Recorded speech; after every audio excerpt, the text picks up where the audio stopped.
现在危在旦夕，不管怎样，还是要请侯爷做个定夺呀！加油，夫人，努力！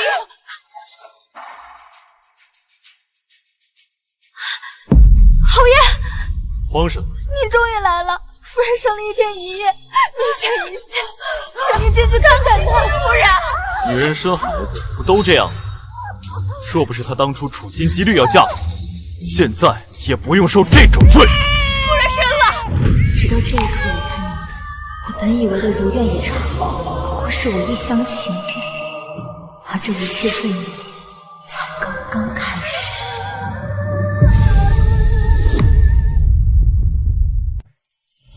娘亲，好好玩啊！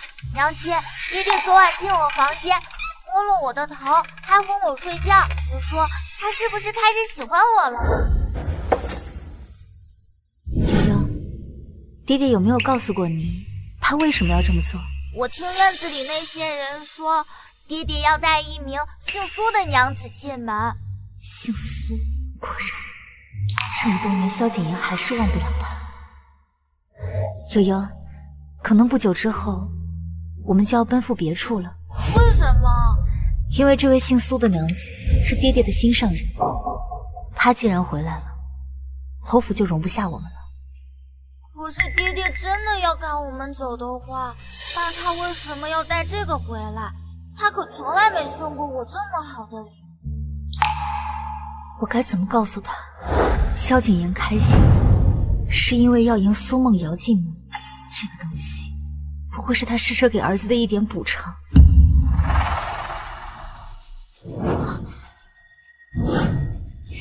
爹爹，你终于回来看我和娘亲了。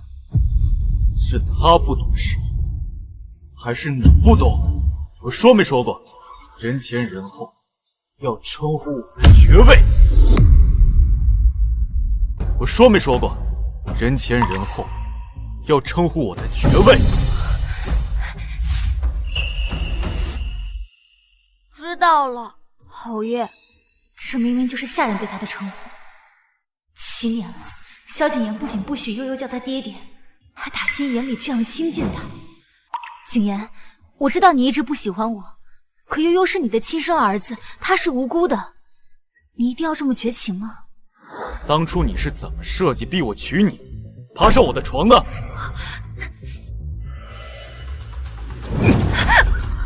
现在又开始拿孩子来威胁我。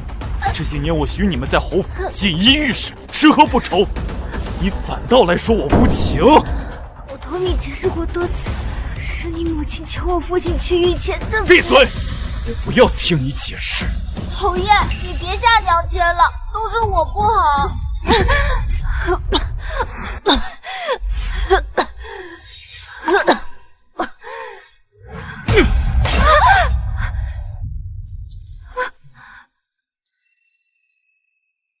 我说怎么找不到？谁让你动这个小木马的？果然，有什么母亲，就教出什么样的孩子。小小年纪居然学会偷盗，不是你的东西你也敢动？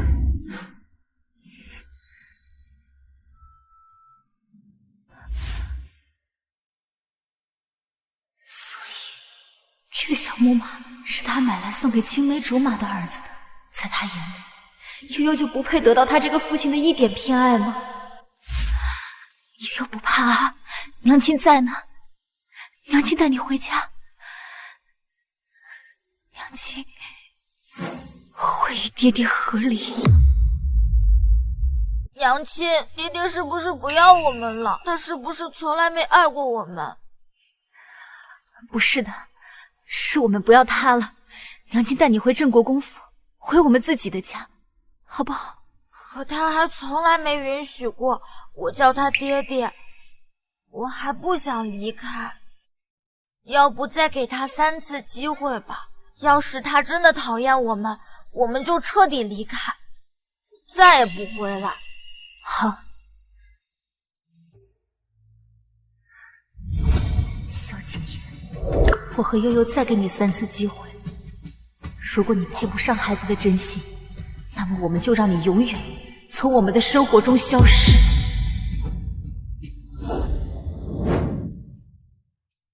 夫人，您真的要和侯爷和离吗？我已经给家里人写过信了，我先带悠悠回去住一阵子，就当是散心了。反正我是没见过有脸用媳妇嫁妆的训诫人家。要不是这7年来您用自己的嫁妆钱给他们填平烂账，这侯府早就亏空的里外透风了。可侯爷倒好，不但不感激您，还总给您脸色瞧。别说了，反正这一切就要结束了，很快我就要离开这里。落轿。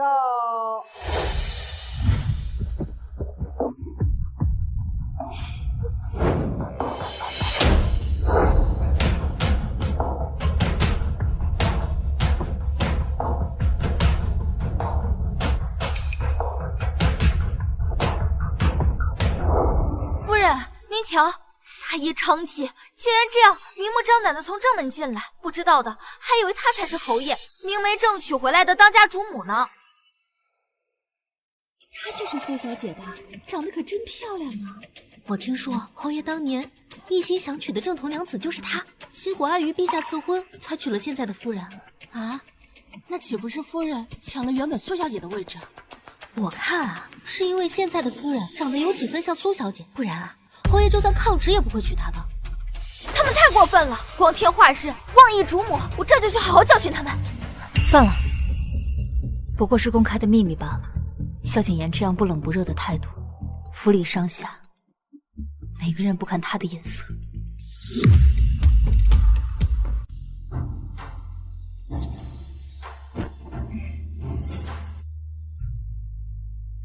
快起来，快起来！苏梦瑶，不愧是醉仙楼的当家花旦，温柔漂亮，从内到外都是萧景琰喜欢的模样，难怪能让他这么久都念念不忘。去安排一间像样的屋子，阿瑶以后的饮食起居都在侯府了。是，夫人，他就这样大摇大摆的住进来，要置您于何地呀？没关系，反正我也要回镇国公府了。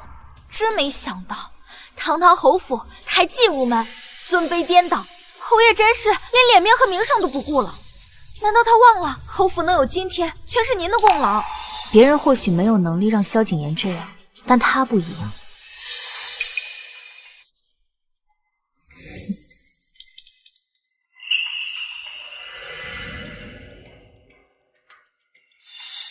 还愣在那里干什么？没见府中来了新客？侯爷，这么多年，若不是我们夫人出钱出力打理侯府上下，这侯府早就只剩一滩烂泥。您不能就这么迎苏姑娘进门，让她去捡现成的便宜。放肆！你竟敢如此同我说话！焦婉清，你不仅教育不好儿子，就连你府中的下人也如此的猖狂。小蝶只是替我鸣不平，你若心中有气，大可冲我来。萧郎，都怪我不好，贸然要你带我入府，却忘记了你早已有了家室。夫人，我实在是无意与您相争，只想求萧郎给我个容身之所，还请您收下我这一半，准我入侯府，给我这个苦命人留一条生路吧。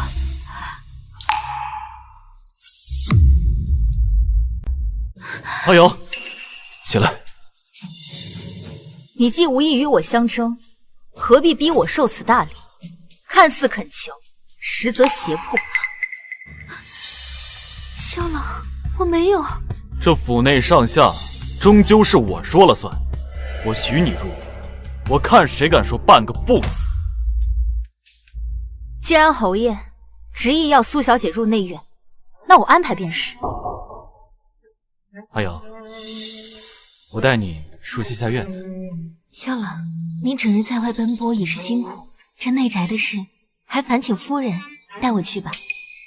我还有别的事情要做，没时间陪苏小姐。江晚清，带阿瑶回她的住所，交代好府内大小事务，这是你作为当家主母该做的。好。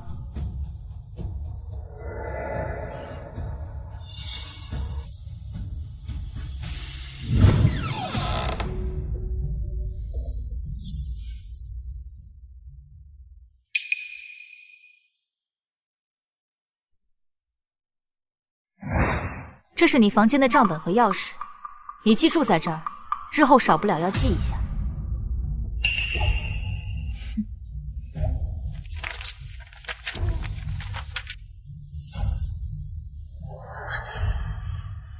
管家3年，猫狗都行。你以为我像你一样蠢，用尽办法进入侯府，最终却没办法拢住萧郎的心？站住！怎么？被我说中了？我入侯府是来享清福的，不像你，守着个不爱你的男人，鞍前马后的伺候，到头来不还是为我做了嫁衣？有没有种可能，他能有今日的风光，依靠的都是我的帮衬？离了我，你想享受的那种福分，他未必真能得。言尽于此，你既深得他心，那应该早日十里红妆抬你进门，何必在此逞口舌之快？抬我入府那是早晚的事，我的儿子未来可是侯府的嫡子，不像你这么努力，到头来也没给你儿子挣个像样的名分，还真是没用。明日就是悠悠的8岁生日，就算萧景言不认，我也一定要让他风风光光的被记入族谱。等我成了侯府的主母啊，我会赏你儿子一间柴房，还有一些剩饭。他若是乖乖听话还好，他若是不听话，那我就把他发卖出去，让他沿街乞讨，成为一个小叫花子。你做梦！你要是敢伤我儿子分毫，我跟你拼命！放手！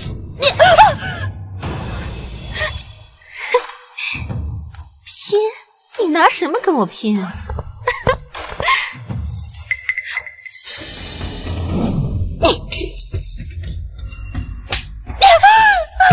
你们在干什么？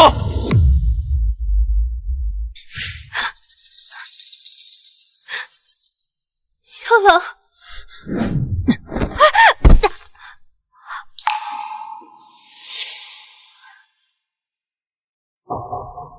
哎呦，没事吧？夫人是当家主母，她要给我立规矩，我自是应当受的。道歉。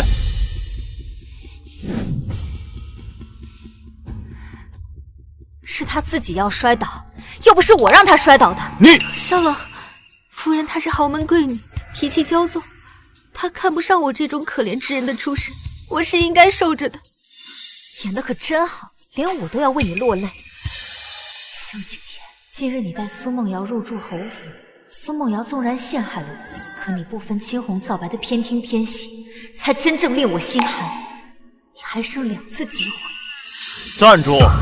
今日你若敢出了这扇门，我便收了你的钥匙，夺了你的管家权。无所谓，反正这个家我早就不想管了。江晚清一向最怕我生气，今天怎么不对劲？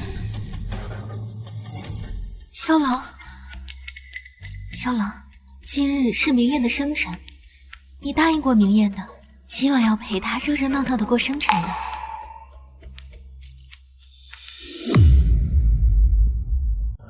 好，我一定会风风光光的为她办生日宴。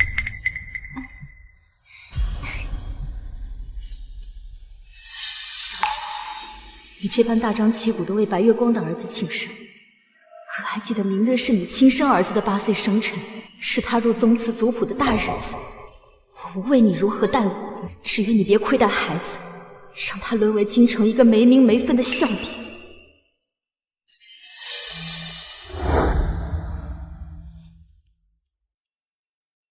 娘亲，我困了，为什么还不让我回房间睡觉？悠悠，明天是你的8岁生辰，所以今晚要晚些睡，明日早些起，这样才能表达对萧家列祖列宗的敬畏。可是入族谱是大事，得让爹爹同意才行。爹爹从来没给我过过生辰，明天他会来吗？悠悠说的没错，7年来萧景言从不在意他的生辰，他会愿意给孩子一个嫡出名分吗？他应该会。夫人，侯爷说明天入寺仪式是大事，他亲自差人送来官服，请小少爷自行准备。他明日会亲临现场。悠悠，你听，爹爹明天不仅会来，还亲自派人送来了嫡子官服。太好了，娘亲，我就知道爹爹他是喜欢我了。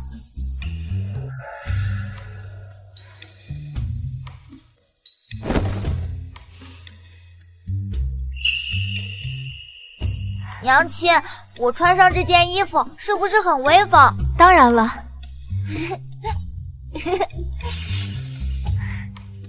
娘亲，穿上这件衣服是不是就可以光明正大的喊侯爷爹爹了？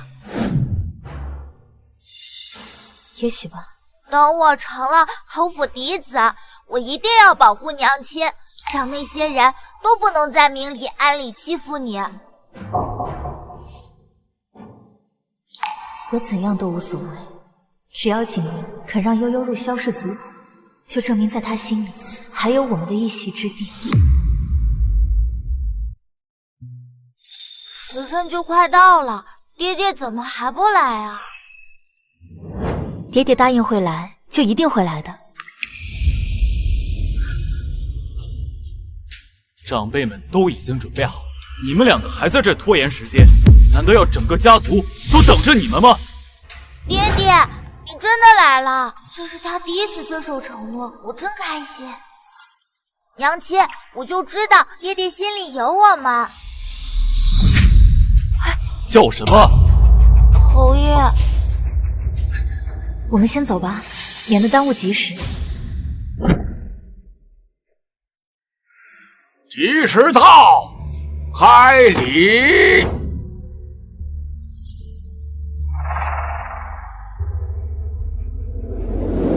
得列祖列宗在上，今有嗣承天地正气，继祖宗遗风，一叩首。今则黄道吉日，恭迎归宗入谱，念天地造化。二叩首，念血脉根源，滴血验亲，血脉永续，光耀门楣，香火长存。放肆！你乃萧家血脉，大庭广众就如此怯懦？悠悠，听话，你不是一直想得到爹爹的承认，成为侯府嫡子？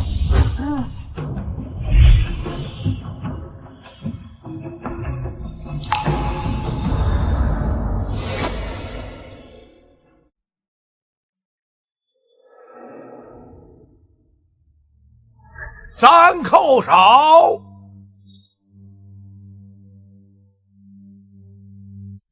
承宗族遗训。等等，写这个八字。景言，你这是做什么？这写的不是悠悠的八字。景言，你这是做什么？这写的不是悠悠的八字。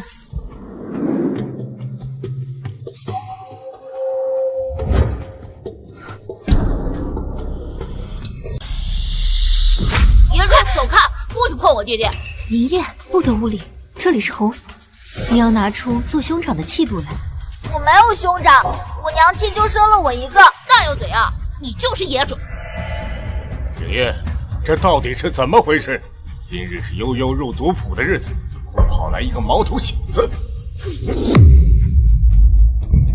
你可看仔细了，这上面写的是我的名字，不被爹爹爱的才是野种，他和他娘都是。所以，你要一个外人的孩子替自己亲儿子入萧氏族谱，成为侯府嫡子是吗？京城生活本就不易，阿瑶这样的身份，再带着一个孩子，很容易受他人指点非议。你要他怎么生存？可是悠悠才是你的亲生儿子，你要他日后怎么面对世人？他从小就锦衣玉食，在侯爵府里养尊处优，就算他此刻不入族谱，谁敢真的忘记他？所以，你从一开始就没打算给他名分。对吗？那你又派来嫡子冠服，做什么？今日这个仪式又是为什么？宁燕他并非我的亲生儿子，做戏自然要做足，才能堵住众人之口，逼血认亲这一关，他始终过不去。所以你就要自己的亲生儿子为自己的青梅竹马的儿子做垫脚石，替他铺平未来的路，对吗？你江晚清是名门闺秀，悠悠也是你亲生骨肉，而他只是一介娼妓，那个不知礼数的愣头小子。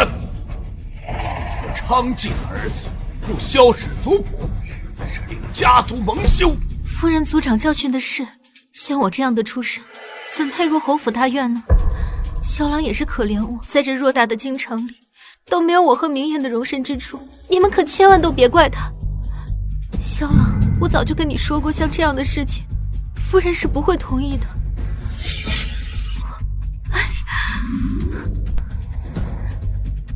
我还是带着明艳，赶紧先走吧。站住！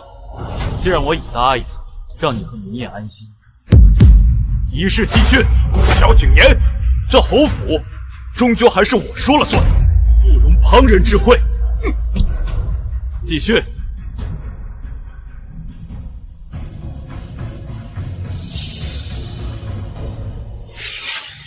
萧景琰，你担心苏梦瑶母子在京中艰难，却没想过自己的儿子自此受人白眼。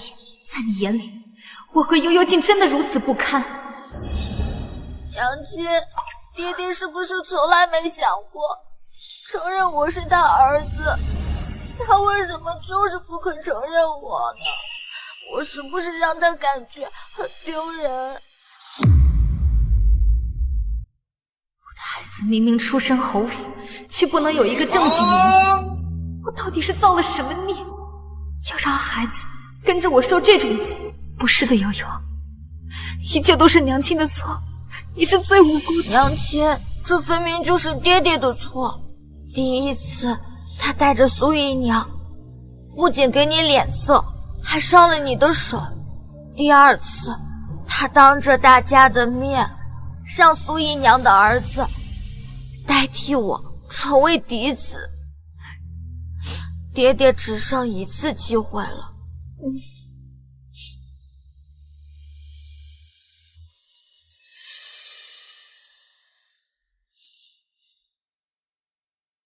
悠悠，今天之事是爹做的不对，爹向你道歉。今天是你的生辰，爹爹把这个送给你。谢谢爹爹。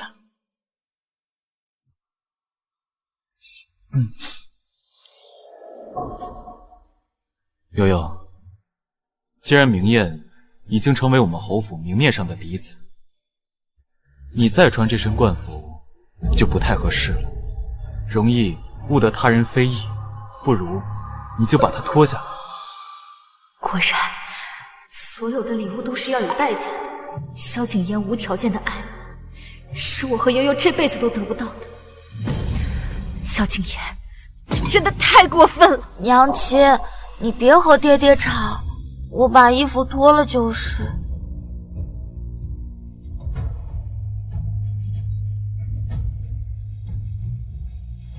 萧景琰，你在入寺仪式当众羞辱儿子，这第三次机会也被你用完了。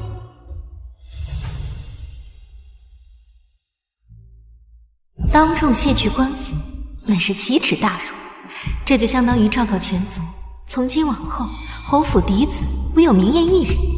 江晚晴，这下你和你生的可怜虫再也没有翻身的机会了。侯爷，悠悠已经脱完了。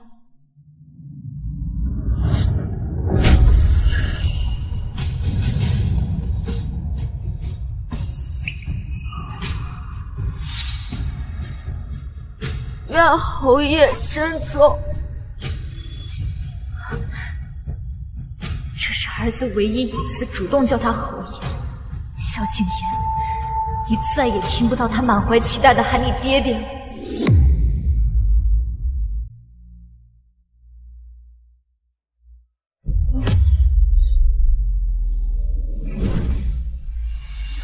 爹爹，我困了，你带我去睡觉吧。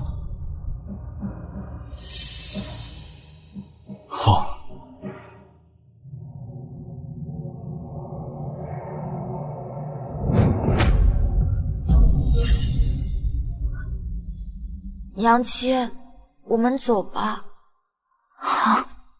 悠悠刚才说什么？走去哪儿？罢了，一定是我听错了。江晚晴那么在意侯爵夫人的名位，绝对不舍得离开打理了7年的家。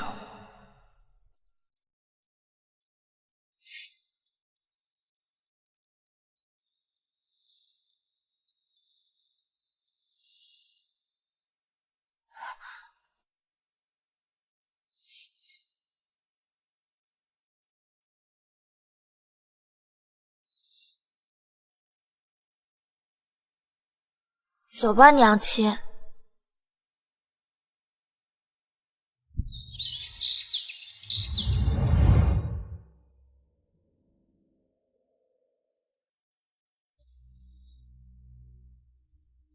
夫人，车已经停好了，咱们可以随时启程。小蝶，待我们走后，将这封和离书交给后羿。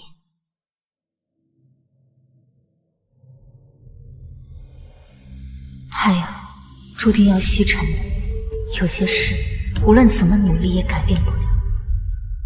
萧景琰，我以为凭借努力，终有一天可以焐热你的心，可我错了。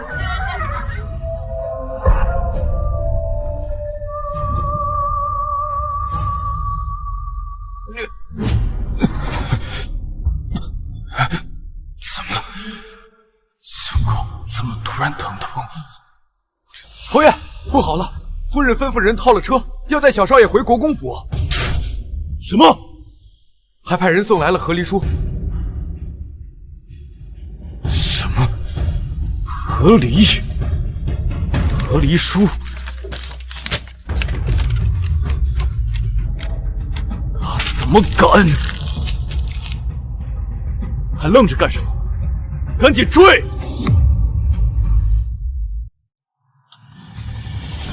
既已二心不同，难归一意。愿夫君相离之后，前程似锦。平步金殿清远，西前儿女成欢，一别两宽，各生欢喜。夫人，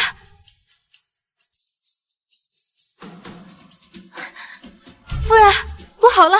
老夫人听说入司一事的事情，气得急火攻心，晕过去了。老夫人生病，一直都是您为她配药，请您去看看她吧。加入萧家的这些年，萧老夫人对我十分看重。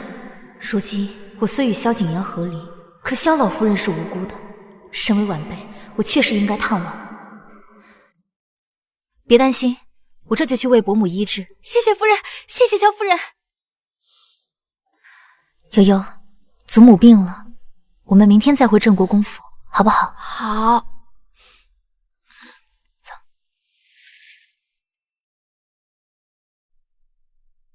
婉清，入司宴上的事儿，确实是我们萧家对不住你。萧景琰这个混账，一把年纪了，还是拎不清。不重要了，安顿好老夫人，我就可以带悠悠彻底离开。婆母，这些都是我们小辈的事，您无需操心，您就只管稳坐高台，享受天伦之乐。夫人，您要的药材买好了。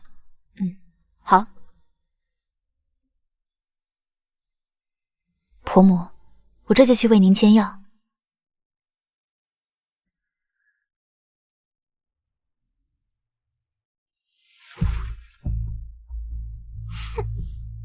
住手！干什么呢？不好意思啊，夫人。萧郎既许我入府，那我自然是要选离他最近的屋子。这是当家主母的屋子，你若喜欢，应向他讨个名分。名分？我说了那是早晚的事，是萧郎许我住这间屋子。还有，你儿子悠悠的房间也得让给我儿子住。至于你和悠悠嘛，那就去睡柴房吧。就去睡柴房吧。站住！萧夫人病急，需要我侍奉煎药。苏小姐若是帮不上忙，请别在这碍眼。摆什么主母架子？那老东西就是矫情，想要通过装病来要挟他儿子把我赶出府，都是我玩剩下的。要我说啊，你就饿他个3天3夜，这病他自然就装不下去了。放肆！萧夫人是名门贵女，容你再次非议。那又如何？你们这些女人自诩出身高贵，可依旧是拢不住自己郎君的心。你们才是输得彻彻底底。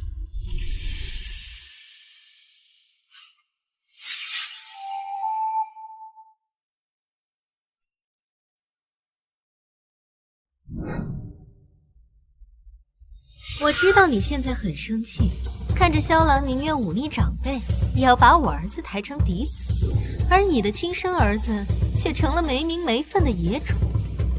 你一定恨得牙都痒了吧？别装，你为了侯府卖了7年命，到头来还不如我随便哭诉2声来的实在。我想要的东西，萧郎都会尽量满足于我，包括你儿子的房金、嫡子的身份，还有萧郎的心。你的这些心思，萧景琰知道吗？要是他知道你只图他的荣华富贵，对他没有一丝真情，还出言诅咒他的母亲，你说他容不容得下你？我说这些只是警告你，带着你那个没名没分的小野种给我滚远点，别赖在萧郎面前装可怜。我不屑这么做，别人不要的东西，你上赶着捡，我只当你是乞丐投胎。我提醒你啊，德不配位，必有灾殃，小心爬得越高，摔得越重。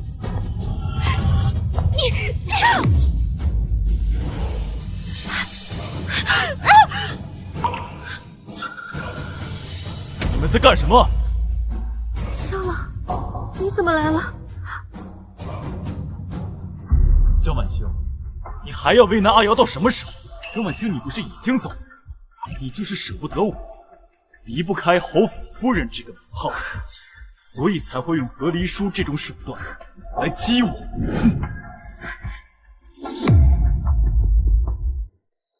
萧郎，你误会了，夫人是在教我如何侍奉老夫人呢。这既是学规矩，那无论如何打我骂我，都是我应该的。你别替他说话，你生性良善，总是替别人考虑，委屈自己，我断然不能眼看你被人欺负。萧郎，这府中上下哪个不是看人眼色行事？你对我越好，就越是有人嫉妒。无妨，有我在，我看谁还敢造次。江晚清，还不过来认错？萧景，原本我以为你只是眼盲，没想到你心更瞎。你，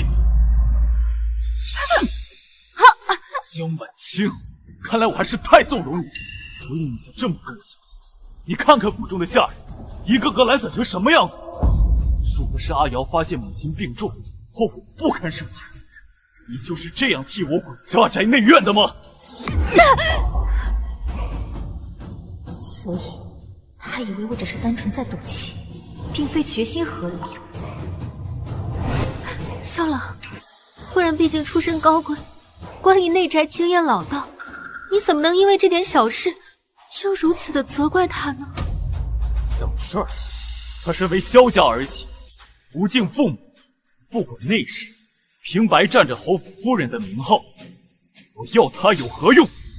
不，都是我不好，要不是因为你带我入侯府，夫人也不会一气之下就不理内事，害得你如此家宅不宁。早知如此的话，当初就算是我冻死饿死在街头，我也绝对不会踏入侯府半步的。你胡说什么呢？这怎么能怪你呢？要不是你在，我怎么能发现他如此的无知善妒？萧郎，你千万别这么说。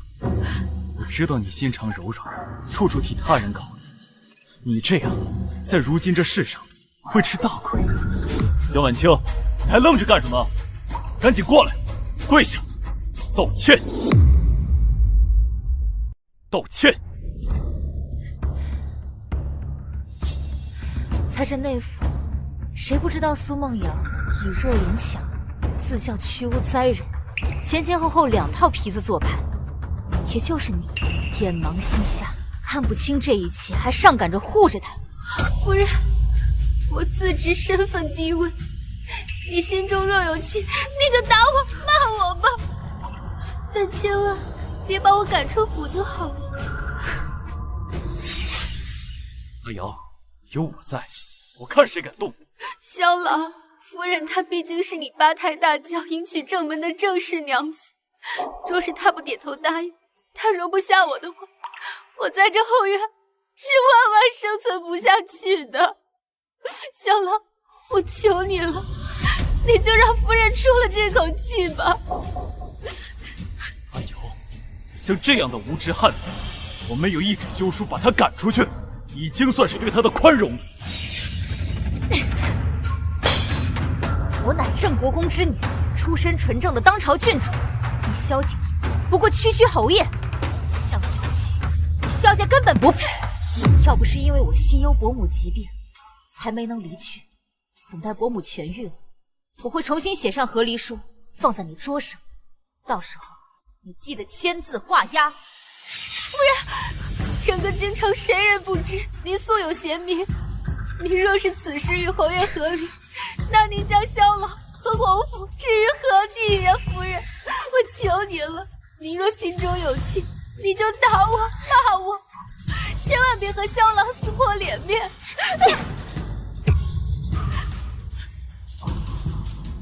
他敢，不用求你。他竟敢真的动手！江晚清，你真是反了天了，竟然当着我的面打阿瑶！这2巴掌打你欺负我儿子，你怎样勾引他许你入府，与我无关。可你不该唆使你儿子，让他抢夺属于我儿子的嫡子之位。江晚清，这一巴掌我是替我自己打的，我是侯府主母，侯爷的正妻，我本应该担当起肃清家风之责，拒你这院墙之外，可我的一忍再忍，让你仗着他的宠爱对我百般放肆。夫人，你怎么能如此冤枉我呢？夫人，我冤枉？如果你真的爱我，为什么会怀上其他男人的孩子，还偏偏在我儿子需要入宗时回头找他，让他背负不孝祖宗的骂名？你当真是好心计，好算计！原来是这样，难不成阿瑶一直在利用我？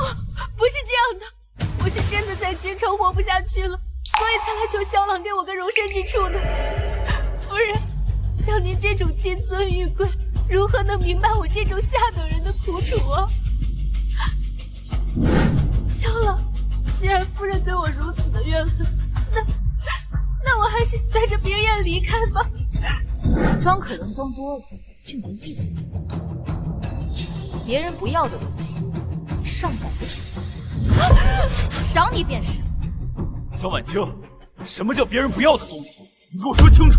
萧郎，我觉得夫人还是在怪我爱你，她如何打我骂我，我都忍得。但是她怎么能说你是她不要的物件呢？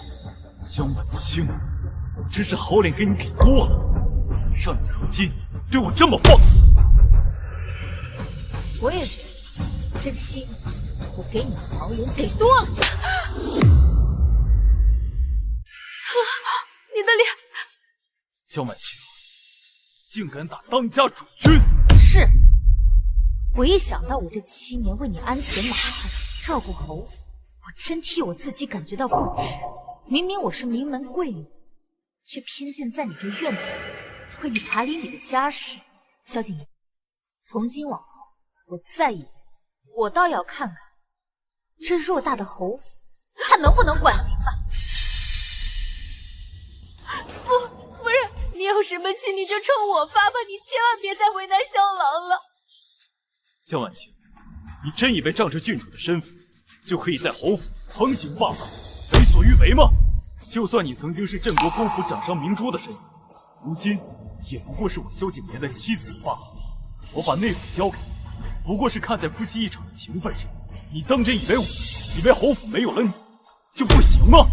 小乐，你息怒，千万别气坏了身子。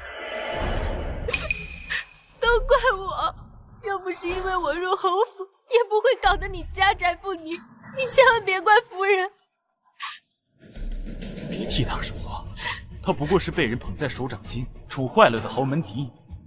不给他点教训，他就不知道什么叫做体统，什么叫做规矩。你们两个微薄不羞之人，真叫人恶心。我这2巴掌算是没白挨，竟敢对自己的夫君动手，这下江晚清以后的日子是今天，我离着侯府主母的位置就更近了。江晚清，没了萧兰的爱，你也就空有个主母凭。侯府管理大权早晚落到我苏梦瑶上。来人！从今天开始，侯府所有浆洗洒扫的工作都交给江晚清去做，谁也不许帮他。侯爷，可这样的话，夫人她会累坏的。放肆！我的话也不好使了吗？要是他天黑干不完，不给饭吃，不给他好衣服穿，直到他学会顺从，学会听话。是。萧伯，悠悠，我们就要离开侯府，过自己的生活了。你准备好了吗？准备好了，娘亲。等我们到了外公家，就可以过我们的幸福生活了。对，过我们自己的幸福生活。夫人，车套好了，就停在府外。这是你要的话。你渐渐旧墨，任岁月消磨，往事流转在你眼眸，一遍遗忘，一遍拼凑。如我虔诚，何时双手？唯愿你能7年来意，终成续果。萧景琰，是你让我和悠悠彻底成了偌大京城的一场笑话。一阵含笑，饮下苦涩独酌，杯酒当歌，却绕不开这心锁。愿轻唤入梦，伴仔细听播。婆母，请喝茶。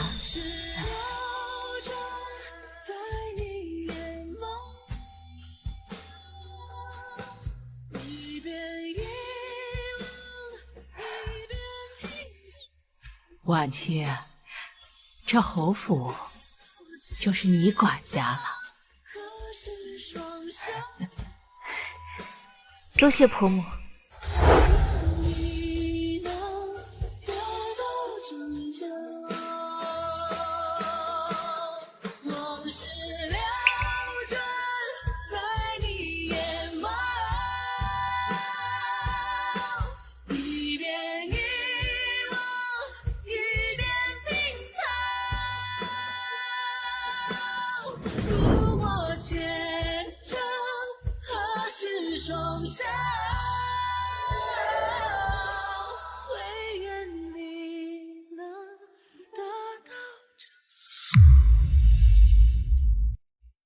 侯爷，入夜了，这是厨房送来清热降火的明目茶。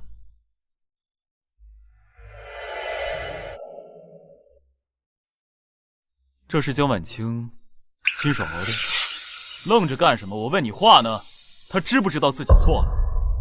侯爷，夫人给老夫人送完药，在老夫人喝完酒寝后就离开了院子，不知去了何处。说什么？侯爷，夜深不安全，要不要我派人去把夫人找回来？不用，你先下去吧。是。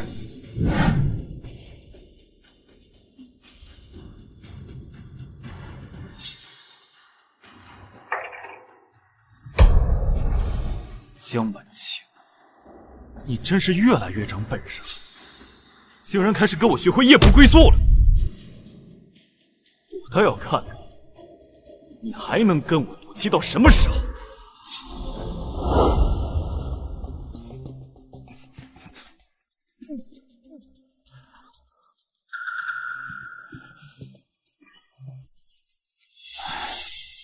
赶紧让夫人给我煮一杯醒酒茶。可是夫人已经离开府里了，还在闹你，她要疯到何时才肯罢休？侯爷，我觉得吧，夫人她可能……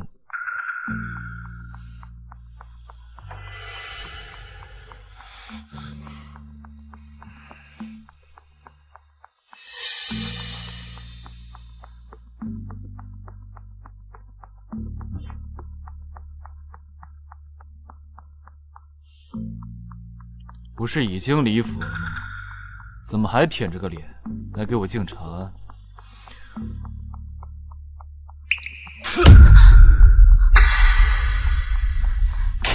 江满清，你疯了是不是？这是我平常喝茶的那个味儿吗？萧郎，这就是你平时最爱的雨前龙井啊！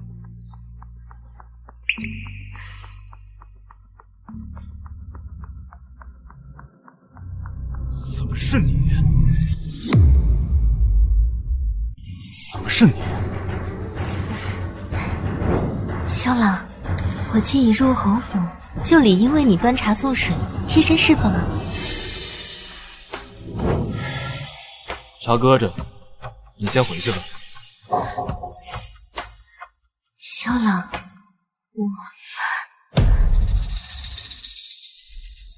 萧郎，你怎么了？是身体有不舒服吗？没什么。萧郎，明夜说过2日冬至的晚上有灯会，他还从未去看过，不如我们带他一起去吧。你带他去就好了，我还有公务要处理。萧郎，你就答应我吧，明夜也想你能多陪陪他。萧郎，侯爷，侯爷，不好了，这是夫人留下的。又要和离，已经玩过一次的够了，看看这次又要玩什么把戏。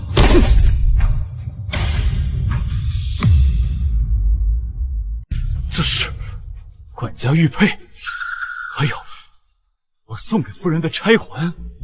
萧满清，这次你又闹哪出？萧郎怎么了？是夫人出什么事了吗？啊！萧郎，好，江满清竟然敢真的离家出走，还带走了所有的东西。这不是大婚第1年，母亲就要由他保管的吗？他那么看重自己的管家大权，怎么可能不把这个带走？这不是他过生日，我随手从当铺里买来的簪子，当时他还高兴的跟什么似的。这些都是他曾经看得比生命还重的东西，他怎么都没带走。萧郎明明倾心于我，可现在江晚清才刚走，他就开始魂不守舍。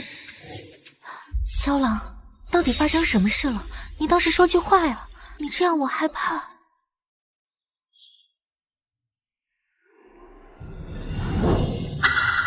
你老实在府里待着，我出去一趟。萧郎，萧郎，江晚清，就连你走了都不能安生。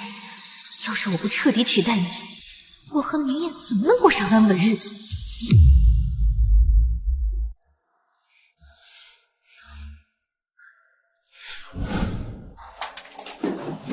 怎么样，找到了吗？听街坊邻居说，夫人的马车连夜就离开了侯府。江晚清，闹脾气也该有个限度。你这样大摇大摆的离家出走，招摇过市的，让城里人都知道，不就是想折损我的面子吗？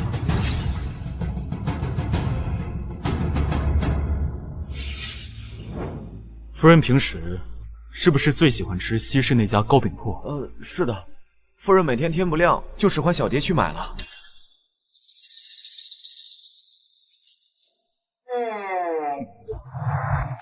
夫人已经不在府里了，侯爷要买给谁呢？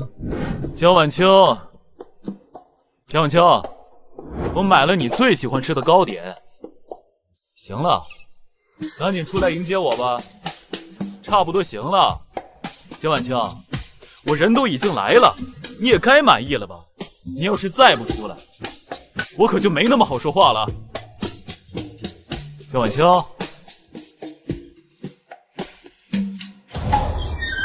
江晚清，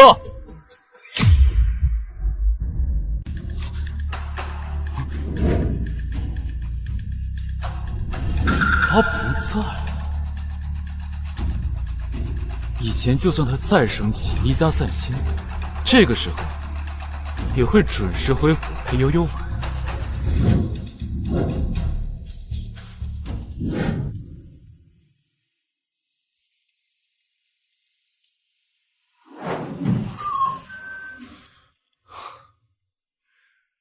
悠悠，侯爷，侯爷，你看我捏的泥人儿，你和娘亲好不好看？好看。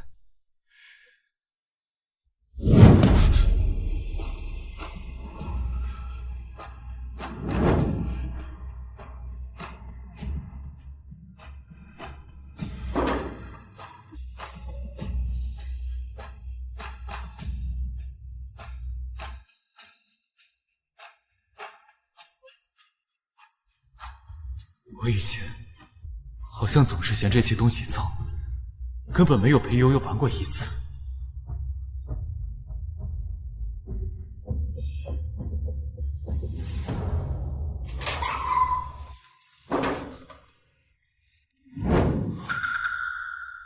江晚清，原来你还知道回来，看来终究在外强撑不下去，肯回来求我了。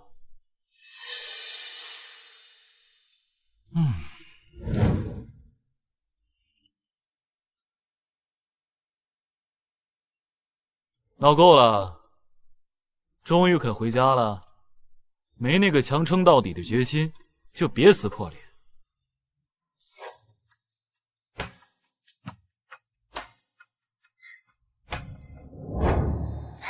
萧郎，你回来了。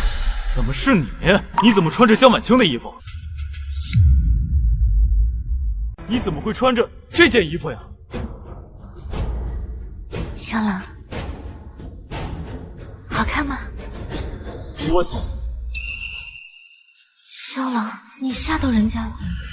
谁许你穿这件衣服的？脱下来！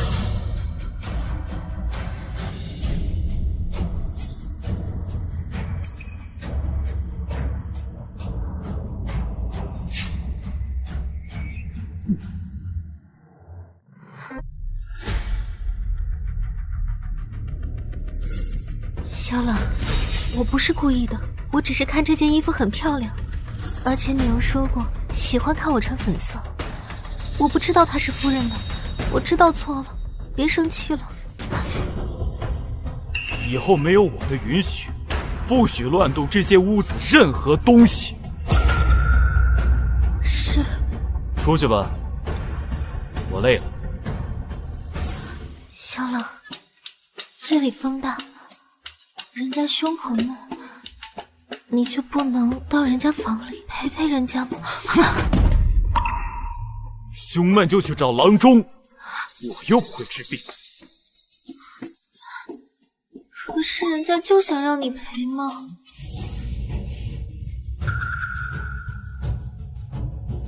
也罢，江晚清，是你赌气非要丢下我。江晚清啊，江晚清，就算你使出浑身手段，你也根本不配与我争。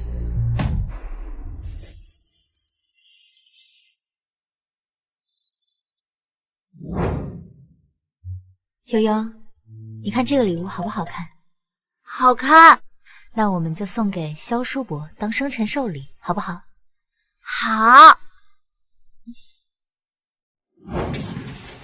夫人，奴才可找到您了，求您赶快回家一趟吧。您这2天不在啊，侯府内院都乱了套了。如今我和侯府已无半分瓜葛。萧景琰既然接了心仪的女主人回家，就该让她学着如何管理家事。什么呀，夫人？您是不知道啊，您这2天不在，侯爷是100个不满意，整日待在您的屋里，一待就是1整天。奴才觉得吧，侯爷他就是想您了。什么？哟，还真是冤家路窄，在这儿都能碰到你，晦气！江婉清啊，江婉清，没想到离了侯府之后，日子过得这么差。一个人带着孩子讨生活，这浑身上下都散发着一股子穷酸味儿，真够呛人的。这就是你说的萧景琰想我了？夫人，我什么想你啊？江婉清，你别让人笑掉大牙了。不妨告诉我，萧郎昨夜留宿在我房里一整晚，很快我就会成为侯府的主母。这个女人每次都来挑拨夫人和侯爷的关系，侯爷竟然还不处罚她，真是苍天无眼呀！那就祝你美梦成真。小蝶，结账。是，瑶瑶，我们走。江婉清，你别得意太早。过2日东昌侯府萧绎作寿，到时候萧郎会带我前去参加，届时整个京城都会知道我才是侯府的主母，你就等着成为一个人人笑话的弃妇吧。我们走。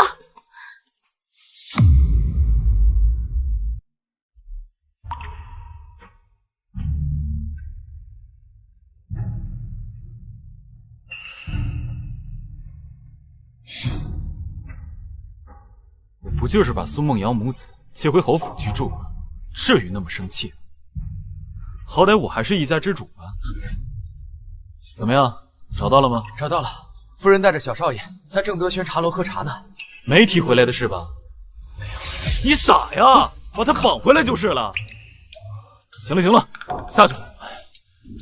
是不是因为我私自把悠悠的房间给了明艳，所以他才那么生气？爹爹，这个房间又大又宽敞，我想住在这儿。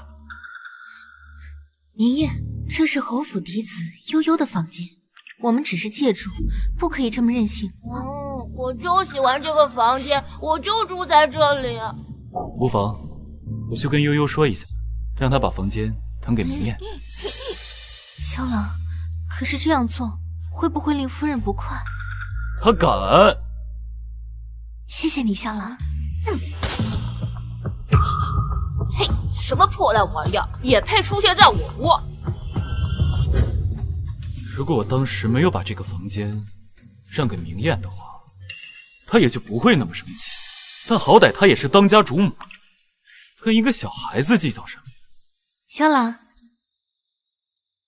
这是你的外衣，我给你烫好了。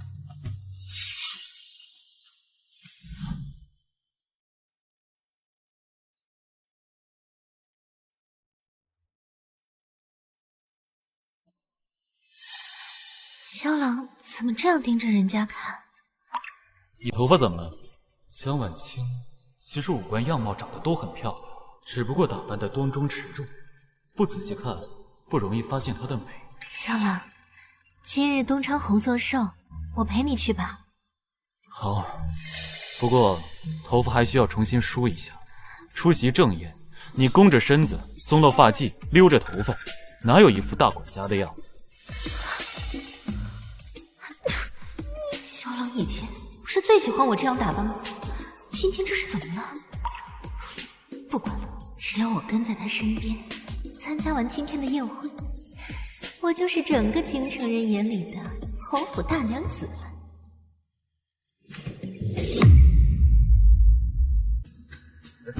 好久不见，好久不见。侯爷万福。侯爷，这位是？她是？我是侯爷新聘入府的娘子，我叫苏梦瑶。侯爷夫人不是镇国公府的郡主吗？怎么多出一位？哦，娘子最近家中有事，不在府中。所以，请。这醉仙楼花天酒地的地方，能有几个姑娘是正经的？就是，他一介戏子出身，能入得了侯府高门，本该安分守己。结果，你听说没？他大闹侯府，硬是把侯府夫人气出府。真的假的？当然是真的了，要不然今天江夫人怎么没来？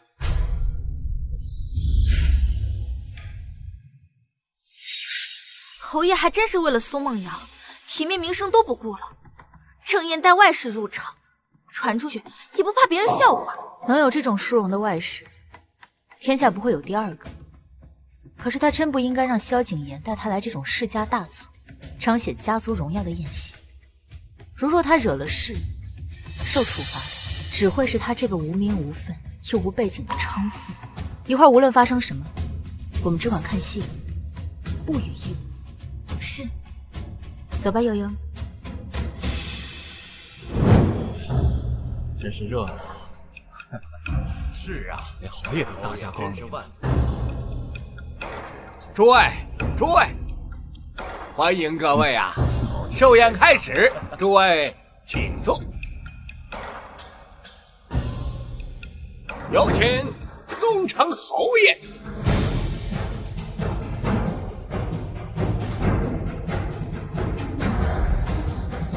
诸位请坐。请诸位献礼。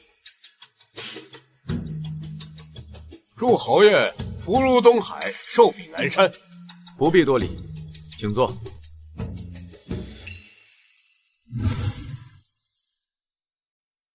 阿瑶，我们为小叔准备的贺礼呢？糟了，萧景琰专门从渝州为他小叔带回来的贺礼，好像被明艳给拿去了。这孩子不会在上面做什么手脚吧？好像是落在马车上了。做什么迟到？侯爷可是京都出了名的冷面阎王，惹了他，不光是你，就连我的爵位也不保。侯爷息怒，我这就去找。快去！江晚清就不会在正宴上出这么大的岔子。于内于外，他总是能给足了体面。明艳，明艳，明艳，明艳！你怎么跑这儿来了？快起来！吓死我了！你这孩子，你要是喜欢这画，让你爹爹再给你买就是了。反正他对咱们百依百顺的，也不差这个。下次可不许再乱拿了，听到没？行，去玩吧。哎，别磕着碰着了。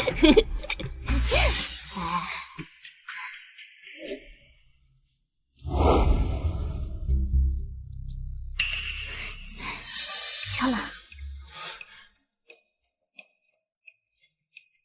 恭请小叔受安，这是小侄为小叔准备的名家画作《山水梅花图》一幅。平远侯府萧景琰送《山水梅花图》一幅。萧景琰，你现在的本事倒是大得很，你不带正妻前来赴宴，带这么一个女人过来，是想让全京城看我们萧家的笑话吗？小叔息怒，实在是江晚清家中有事，回去探亲，并非小侄刻意不带她来。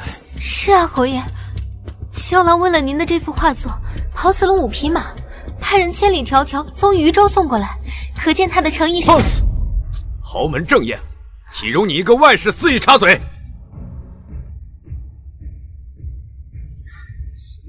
这个女人都不心疼。萧景琰，这就是你处心积虑给我准备的诚意吗？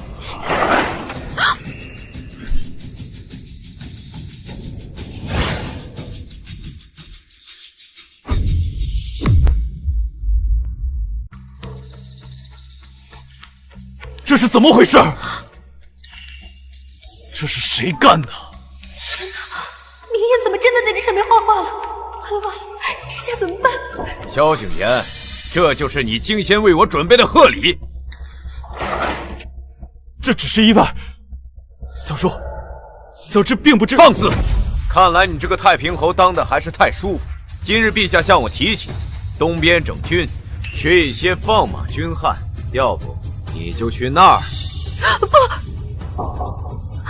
侯爷，这是个误会，你听我给你解释。闭嘴！你算个什么东西？也敢在我的宴会上任意插嘴，胡搅蛮缠！萧景琰，你罔顾礼仪，待姬入门，令萧府蒙羞。今日我与你说话，他肆意插嘴，应当不应当？你平日里就是这样教养你府中之人，今日众客皆在，你是想让他们看我们萧府没了规矩，是不是？大人，我不是这个意思。闭嘴！还嫌不够丢人是吧？我小叔问话，哪有你插嘴的份儿？萧景琰，我本不应该掌管你家事，但是今日你们二人在我的寿宴上搅得鸡犬不宁，我要你给我一个说法。萧老，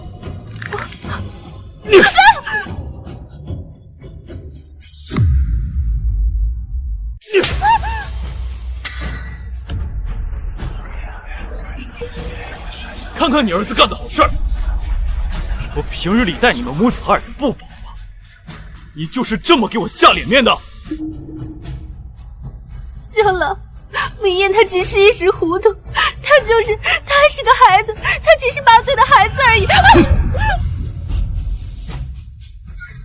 他8岁，你也8岁，把孩子养成这样不知礼数，你还有脸狡辩？还不赶紧退下！江满清和悠悠从来不会大庭广众给我们如此难堪，每次他们都做了十足的礼数，才怕给足了我面子，哪怕遇人刁难，也能应对的滴水不漏。萧景琰，纵然你已封爵开府，又有萧家庇佑，倘若你这家宅不宁，迟早是会付出代价的。小叔教训的是，将他家孩子带过来。是。明艳她还小，她不懂事的，她只是个孩子，她受不住罚的。我求你，你不要好不好？可他惹出如此祸事，若不加以惩戒，怎么给小叔一个交代？小孩子嘛，他一时犯错也是很正常的。我保证，我回去一定严加管教，让他以后不敢再犯了。萧景琰，听说他大闹入寺一事，将你的亲生儿子赶出侯府，自己占了嫡子的位置，是吗？既然你已经认了他为萧家嫡子，那他的所作所为都与萧氏和你的颜面有关，你仔仔细细的想明白。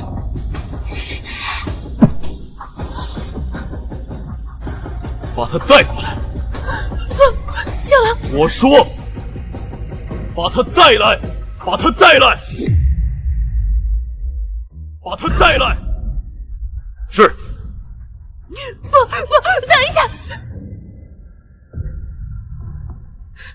小狼，既然非要带明艳过来，那我亲自去带她好不好？今日众宾客皆在，你别在这给我丢人现眼了。我明白，今日之事确实是我和明艳的不对，我保证她不会再犯了，我一定把她带过来。半炷香时间，你若不回来，我便亲自带人去找。是。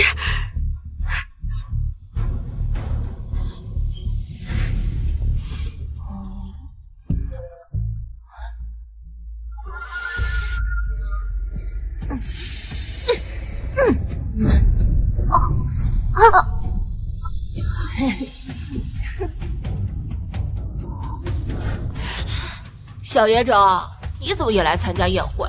我娘说了，你跟你的下贱娘亲就只配令人唾弃，沿街乞讨。你不许说我娘亲，我也不是野种。哼，你既然说你不是野种，那你说说你爹爹是谁？我爹爹是……说不出来了吧？你就是小野种，就是。小野种，小野种，娘亲，娘亲，今日就算你哭哑喉咙，也不会有人来救你。住手！干什么呢？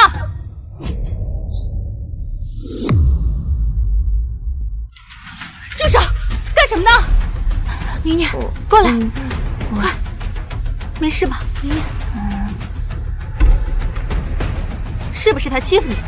娘，我只不过是跟悠悠拌了2句嘴，他就故意欺负我，我气急了才推了他一下。你胡说，分明是你！闭嘴！明夜，杨青知道你是受委屈了，但现在还不是你伤心的时候。你呀，你将呈给东昌侯的寿礼给毁了，现在侯爷要将你带去前厅问罪呢。娘，那怎么办？别急呀，娘亲帮你想办法。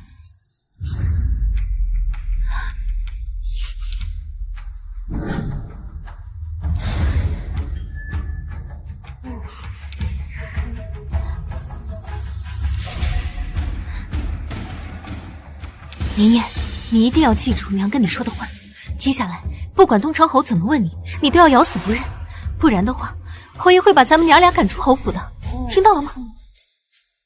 那幅画不是你有意破坏的，而是受人胁迫。可是如果他问我是受谁胁迫，自然是他。你胡说！明夜，记住娘亲刚刚跟你说的了吗？乖。都怪你，就是你逼迫我儿子蓄意破坏送给长辈的贺礼。走，跟我去领罚。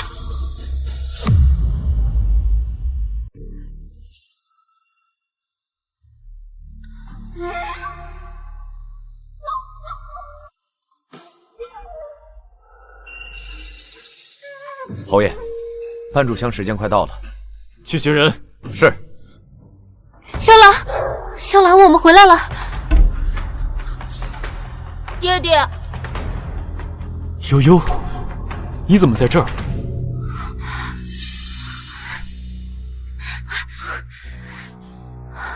悠悠，你跑哪儿去了？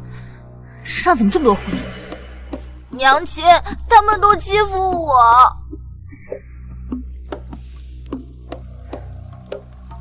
东昌侯莫怪，孩子贪玩的习性实属无心之失，妾身这就带孩子下去。婉清，不必拘礼。江婉清，你带着悠悠消失那么多天，到底去哪儿了？我和悠悠去哪儿，与侯爷有何干系？你竟敢这样跟我说话！爹爹，我不是故意弄坏寿礼的，是悠悠，是他叫我这么做的。你说什么？你胡说！你撒谎！就是你！你还说如果我不照做，就叫人把我打一顿赶出去。我心里害怕，这才在画上画了画。是啊，萧冷，我刚才赶到的时候，明念就跌坐在地上，嘴里还一直念叨着说以后再也不敢了。当时悠悠就站在他对面，这才……对了，你看明艳的脸上还有泥印子呢。爹爹，都是我不好，不该跟悠悠发生争执，惹得他生气，让他推了我。分明是你先拦着我，动手打我，我根本就没动你。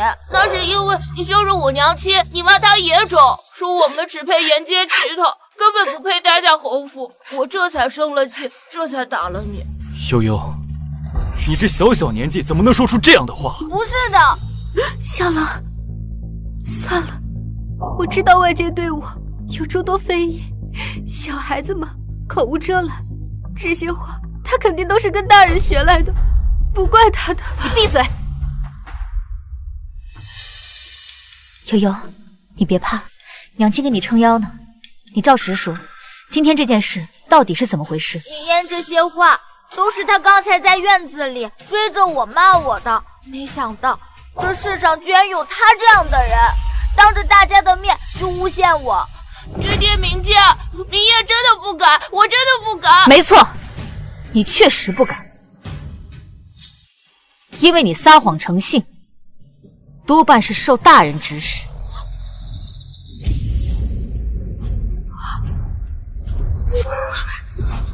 萧冷，我知道夫人她一直都不喜欢我，但是她也不能在大庭广众之下就如此的污蔑我呀。住口！江婉清，这件事情也许是个误会。够了，萧景琰，你当真是眼瞎？今天发生的这一切，摆明了就是苏梦瑶他们母子陷害悠悠。你还敢跟我说什么误会不误会？你当真是没有良心！萧朗，萧朗，我跟明艳不敢的，许是悠悠害怕被责罚，所以才不敢承认的。既如此的话，那我们母子硬着头皮认下这哑巴亏便是了。闭嘴！今日诸君皆在，没有人看不穿你所做的这一切。你要是再多说一个字，我就再踹你一脚。把嘴闭严实，听明白没有？悠悠，娘亲今天在这儿，你只要说事实，大家都会支持你的。娘亲，悠悠没撒谎，如果我撒谎，让我天打雷劈，一辈子没出息。悠悠，你还是个孩子，怎么能发这么毒的誓呢？叔伯，悠悠宁愿一辈子过苦日子，也不愿被人冤枉。娘亲，刚才在那个院子里，明艳将我推倒，刚才他们的说辞都是姨娘在她耳边商量好的。不要污蔑我和娘亲！明艳，你做什么？看，这是什么？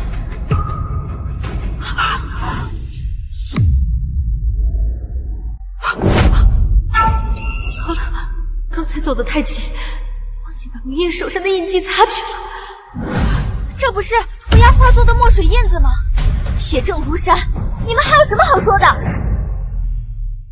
既然事情已经明了，萧景琰，这是你的家事，我若说话恐有偏私，你自断吧。是，小叔不愧是京城有名的活阎王，他虽说让我自断，可并未让我离场，这是在警告我，如果我处理不得当，他一样不会善罢甘休。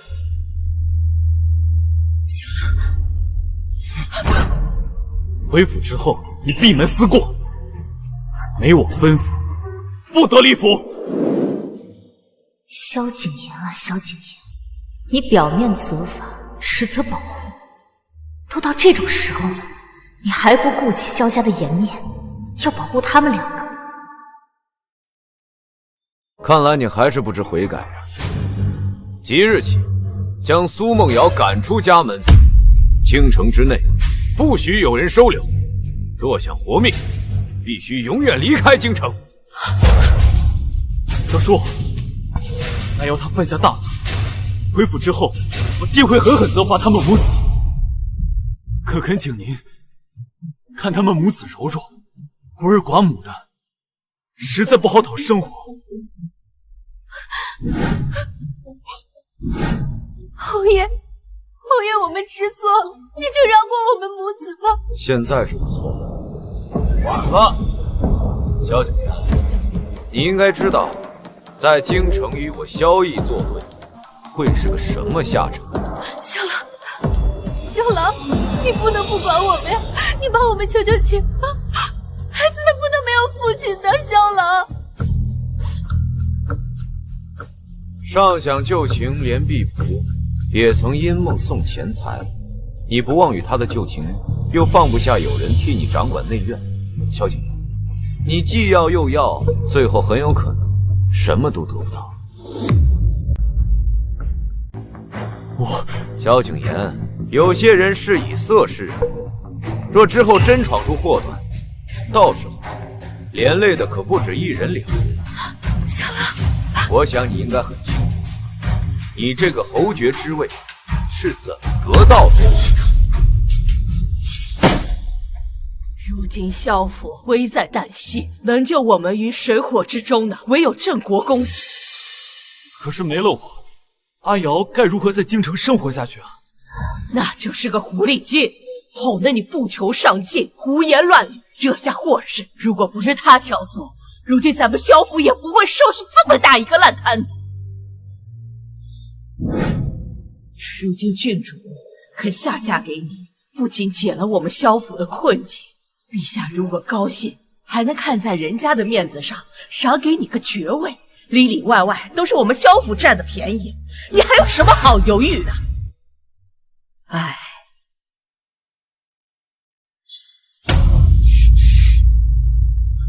小蝶，你看，板子不打在身上，是不知道痛的。等事情落到身上了，什么海誓山盟，什么非你不可，都是假的。如今苏梦瑶获罪，他还是可以抛弃的。你说可笑不可笑？夫人，你可别操心人家了。之前因为他在侯府受苦的可是你啊。不要紧，往后我们的日子再也不会这样。只要悠悠过得好，我什么都不在乎。萧景琰，你可以不按照我说的去做。既然你要铁了心护着他，那你这个侯爵之位也算是做到头了。既然你对婉清全无心意，不如写封和离书，与他一拍两散，各奔前程。小郎，你不能不管我们呀！我求求你救救我们好不好？不，我不能和离，我不和离。不合理？难不成你还想休妻？不，我不休妻。我想好了，我会好好处理这一切。给我一些时间。我的耐心有限，萧景琰，既然你下不了决心，那就由我来替你决定。即日起，萧景琰必居侯府思过。什么时候想明白，什么时候再来见我。送客。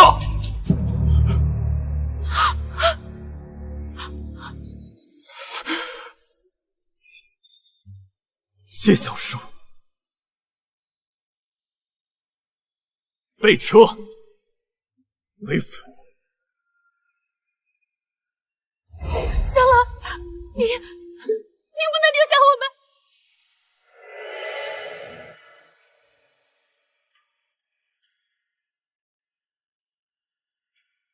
悠悠，去把我们给叔伯准备的礼物拿来，送完我们也回家了。嗯。婉清，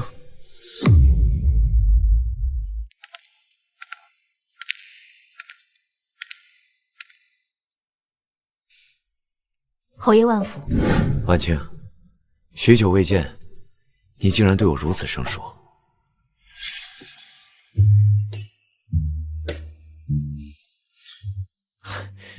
婉清啊，你要是再输了，你那最后的银子可就都归我了。谁胜谁负还不一定呢。若是我赢了，你的那些也都通通归我了。那这样，我不要你的银子，你要是输了，答应我一个条件。什么条件？我要你嫁给我。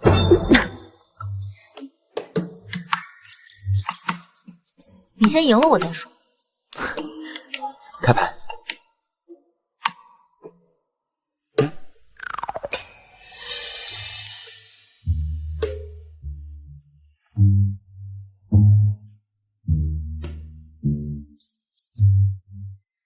我赢了。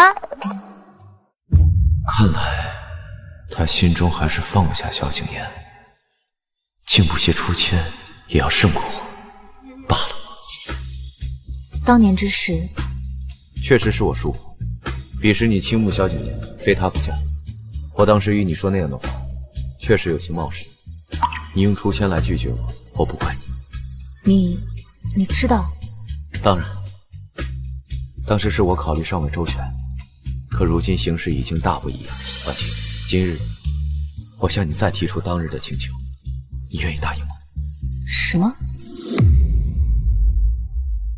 今日我愿向你再提出同样的请求，你愿意答应吗？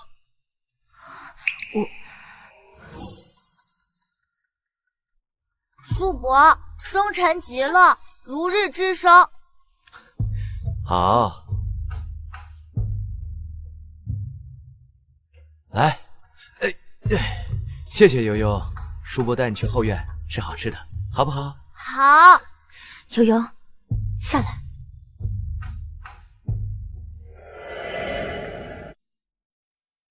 侯爷，如今我只愿悠悠平安健康的长大，不愿她再受任何奔波之苦。所以你所求之事，是我不能答应。无妨，我等你改变心意的时候。侯爷， 10年前我们尚且年轻，如今你已身居高位，我已嫁入豪门，生儿育女，我们也不是曾经的自己了。物是人非，回不去了。是啊，物是人非。可如今，我终于有机会再保护你了。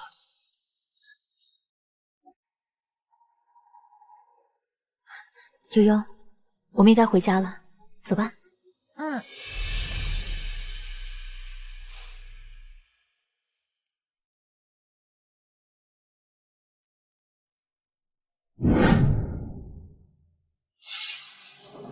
听说了吗？苏夫人在这次宴会上丢了好大个脸，连侯爷都被看不起，丢了面子。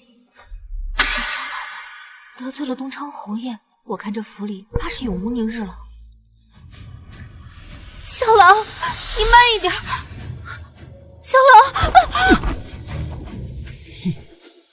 我不是故意的，我没想到事情会变成现在这个样子。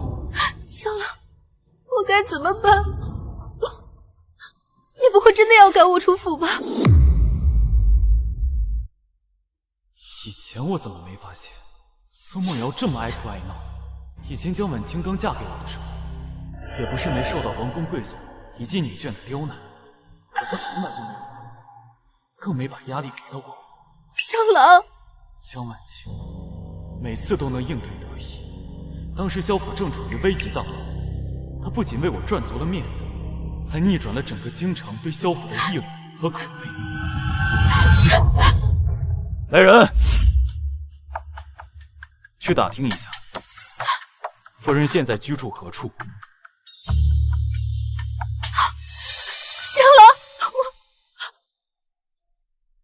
你先回屋，好好想想今日犯下什么过错。若是无事，便不必来找我。我说的话你听不懂吗？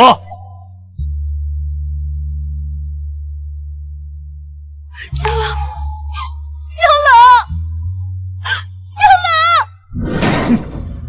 江婉清，你这几天到底带悠悠去哪儿了？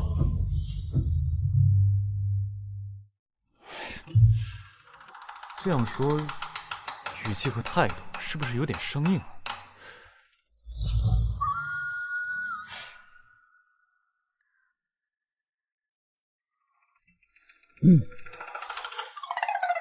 江婉清，我知道当初的事情都是你受了委屈，我全都明白。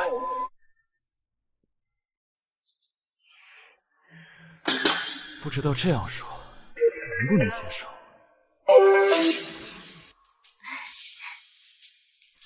小狼，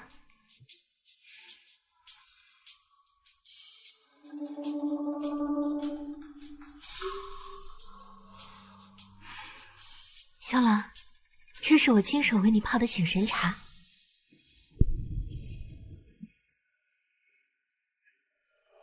还有，这是我令人在库里寻的另一幅画作，把它送给小叔作为补偿。你看，你能不能再去求求他，让他消消气啊？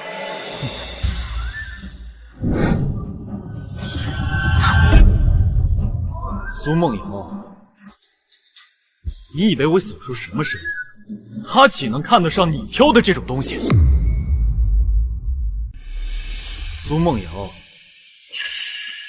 你以为我小叔什么身份？他岂能看得上你挑的这种东西？小狼，你先别生气，我再去另寻衣服便是了。还有明艳，我一定对她好生管教，让她以后不敢再犯这样的错误了。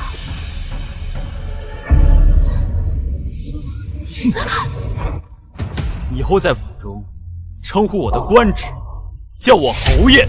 就算你是我带进来，也不能不遵守规矩吧？规矩？他竟然让我守规矩！当初里外谁不知道，他放不下的青梅竹马是我，就连成了主母夫人的江婉清也对我退避三分。如今他竟然让我守规矩，语气还这么生硬。小狼，你到底是怎么了？我还是不是你倾慕的人了？来人，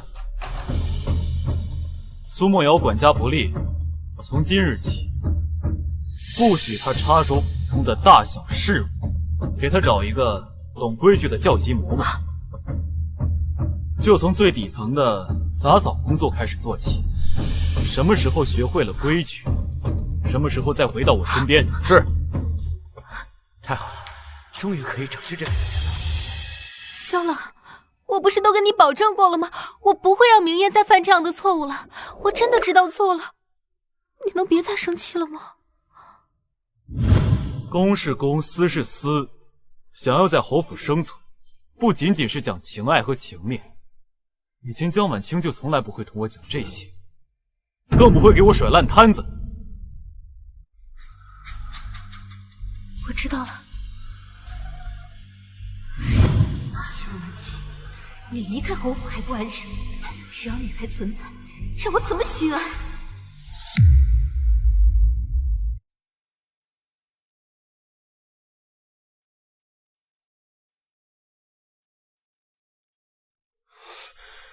打听到夫人的消息了吗？夫人参加完宴会后，就带着小少爷回了镇国公府。镇国公府，太好了！哎，侯爷，您去哪儿啊？这还用问吗？当然是去接江晚清和悠悠了。侯爷，您就空着手去啊？对，是该带些礼物的。快去，让厨房准备几个悠悠平常爱吃的菜。侯爷。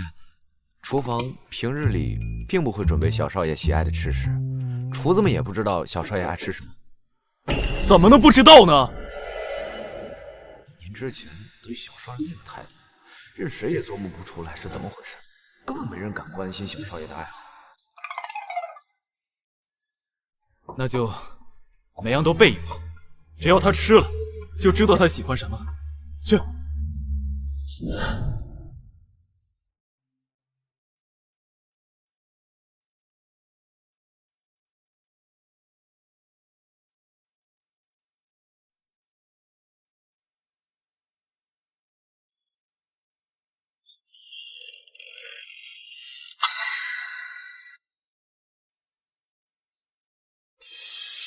侯爷，请回吧，我们夫人明确说不见。他就这么无情？我给悠悠带了他最喜欢的吃食。吃食？你真的知道小少爷喜欢吃什么吗？夫人带着他在侯府居住的这段日子，你有一次关心过他们吗？你的心里眼里只有那对姓苏的母子。你怎么着？还想发火？侯爷，你睁大眼睛看清楚，这是我们镇国公府，纵使奴婢有什么错处，也轮不到侯爷你来惩处。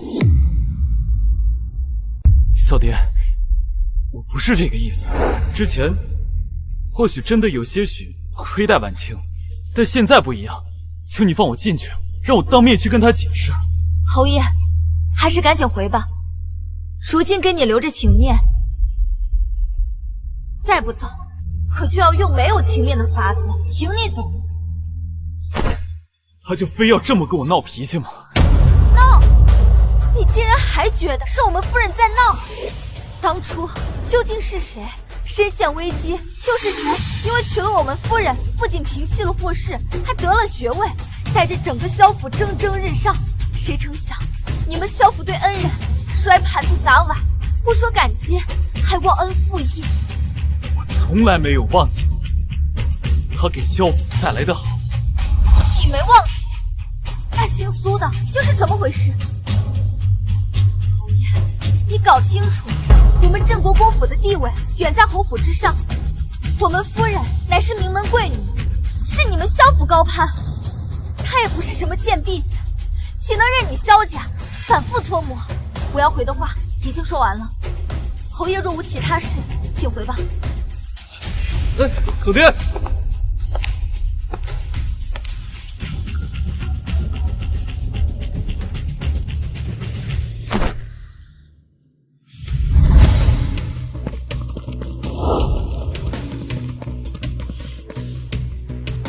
夫人，我将您告诉我的话都一一回给他了。好，小蝶，待会儿请你吃马允儿。夫人，您今后如何打算呢？生活总是要向前看的，走一步看一步吧。总之，我不会再让悠悠跟我回去过那苦日子。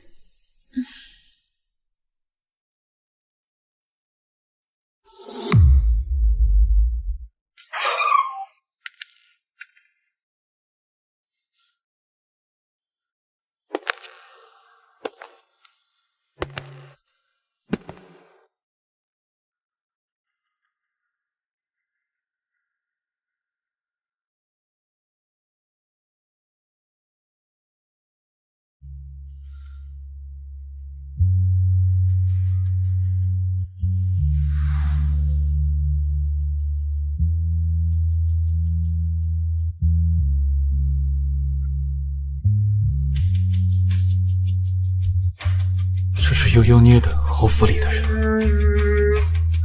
江晚晴、小蝶、悠悠，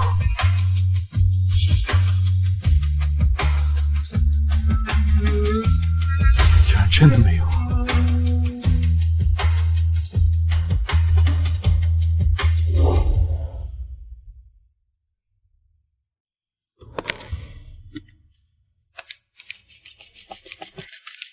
侯爷，这是我刚才捏的泥人，你看长得是不是很像你？能像不像？谁许你在府里玩这么脏的东西？居然还拿这个泥人跟我比！以后不许让我再看见你这么没规矩！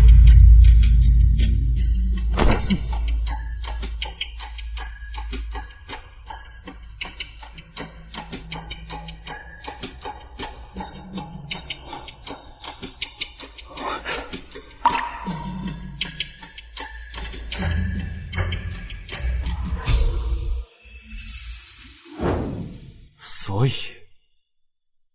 当时我强迫悠悠把房间让给明艳，明艳砸碎的，正是悠悠捏的我。是我把明艳带入侯府，而明艳砸碎的，恰好是悠悠心里最后的我。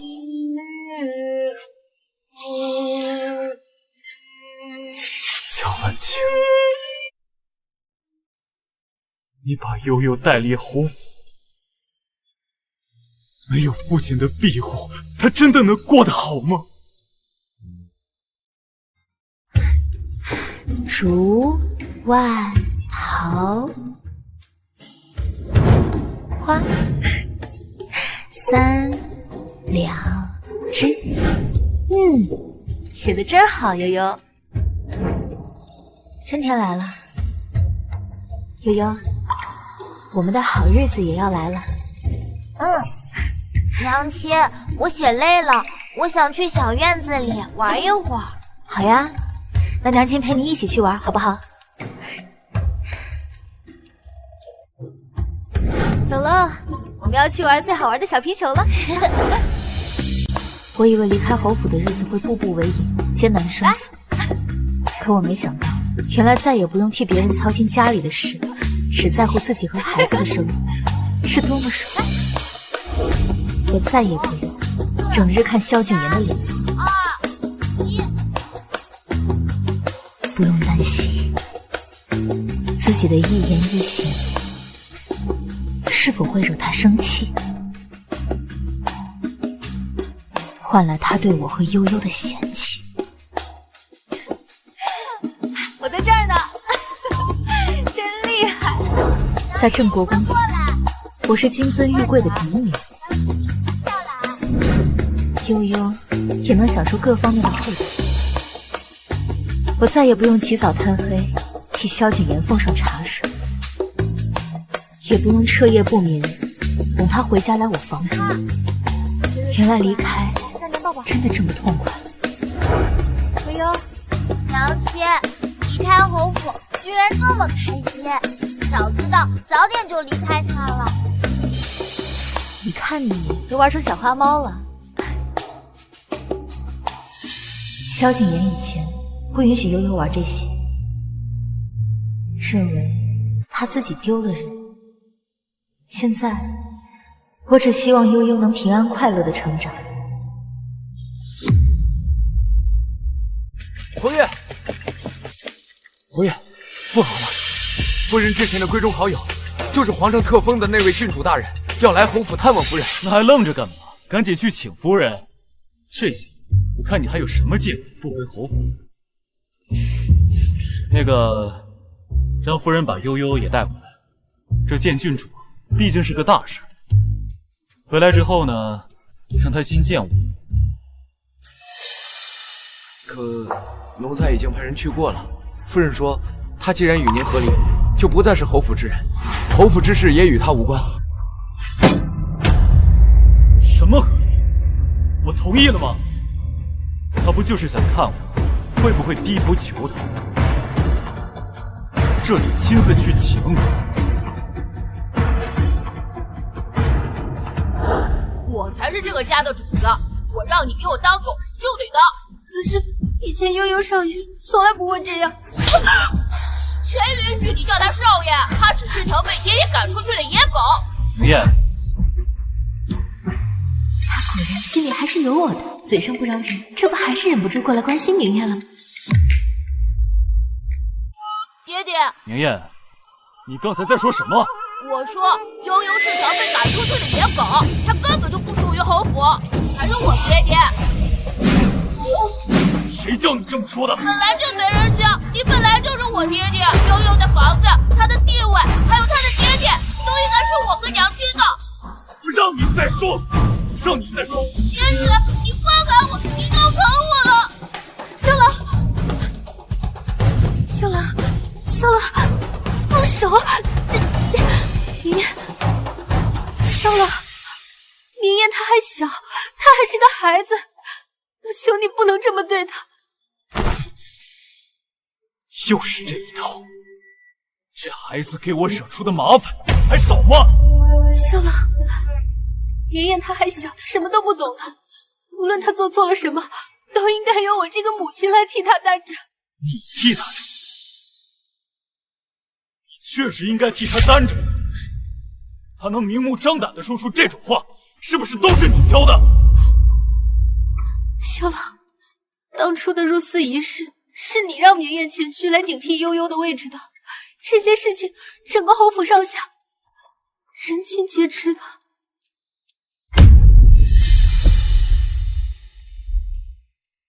写这个八字，你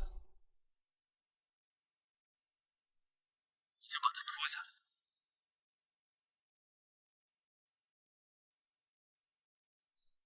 来。愿侯爷珍重。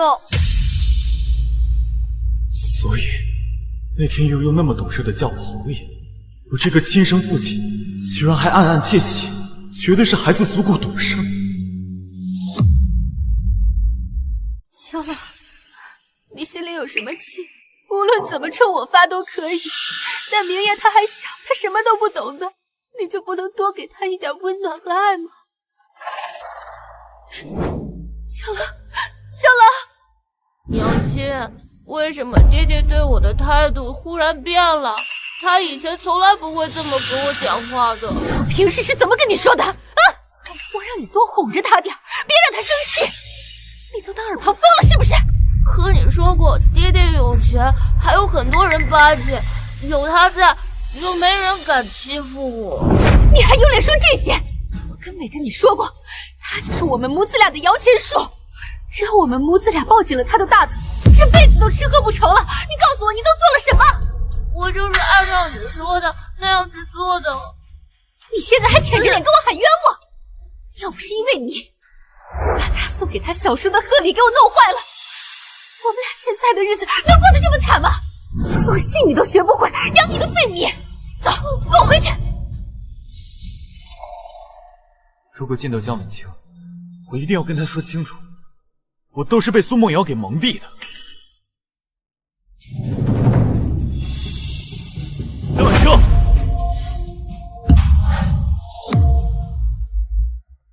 原来这段时间一直对我避而不见，是因为另有其人嘞。萧景言，你怎么敢跟我如此说话？这是悠悠托人告诉我在府上无趣，我才领他上街游玩一番。你少拿你那龌龊的心思来揣度我的交情。小叔，你先带悠悠回去，我自能应付。那你小心。侯爷突然到府，有何贵干？你现在就连偷人都不避人了是吗？我小叔为什么会突然出现在镇国公府？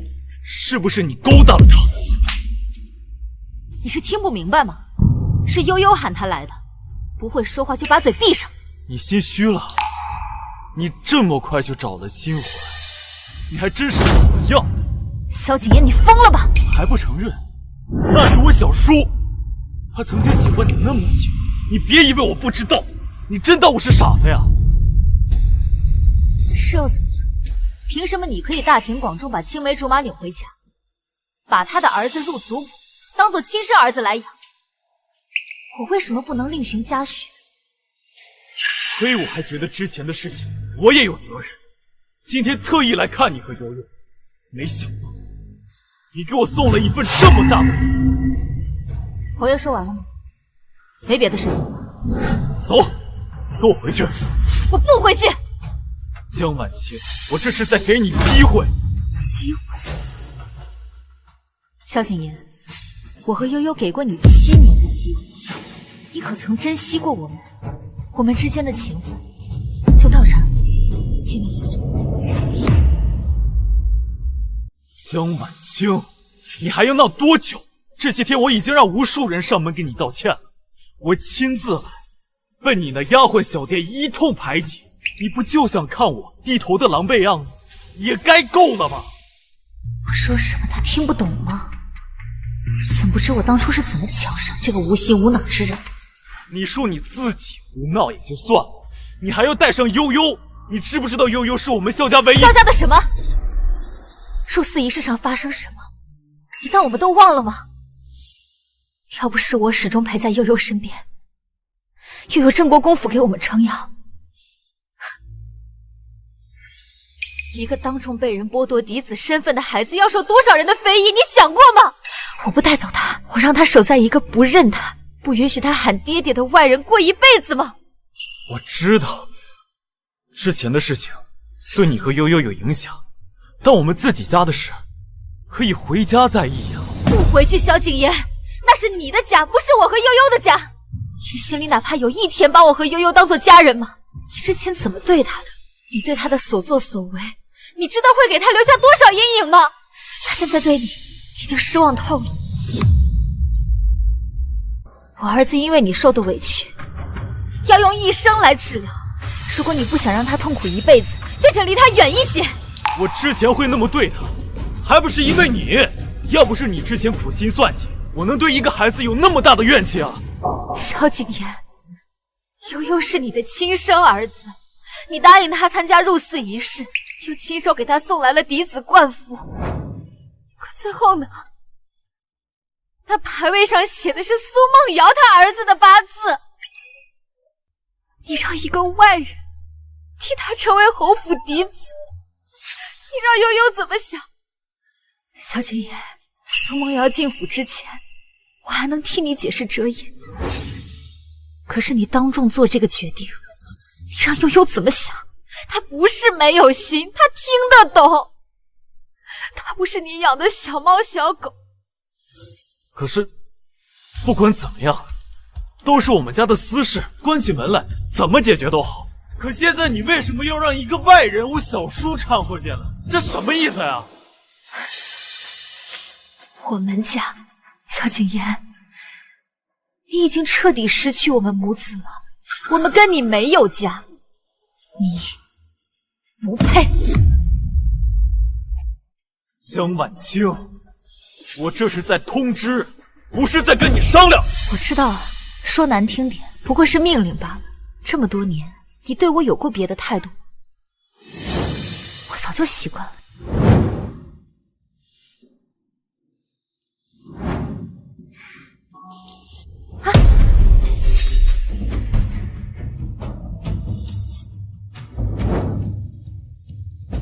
没有我的允许，不许靠那么近。你对我要敬要爱，别越界，错了规矩，懂吗？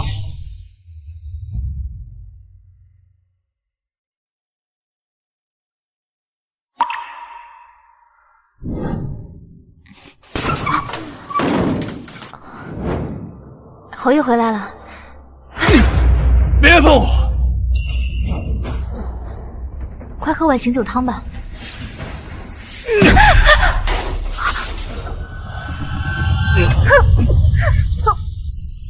管好你的内院，老爷们儿的事儿，你少管。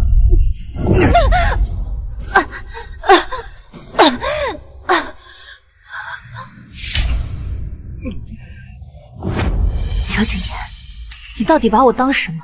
是你们侯府随意打骂的佣人吗？我是镇国公府的名门贵女，家人投我一场，不是让你拿去随便作践的。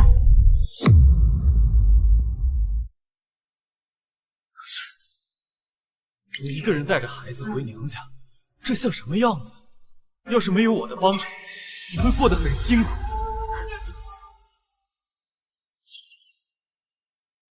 没有你整天在一旁给我们脸色看，害得我们提心吊胆。我和悠悠现在的生活过得非常快乐，而且我们走了，刚好给你和苏梦瑶腾位置，两全其美，不是吗？这好好的说着悠悠的事儿，不是替她干什么？难道你心里不是这么想的吗？高调的迎她进府，在明面上还一个外人做嫡子，你要是心里一直想的是苏梦瑶他们母子，为什么还舔着脸来求我和悠悠，找我们做什么？谁说我在意她了？江晚清，你别总自以为是的认为自己很了解我，我最讨厌别人揣测我。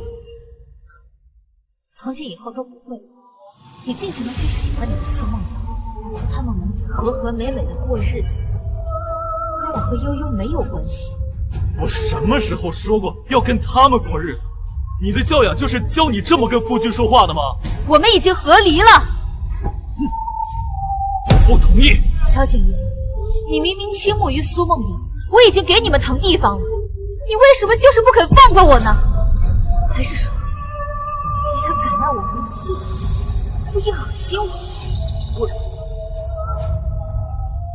我？我从来就没有动过这样的心思，你能不能不要这样胡思乱想啊？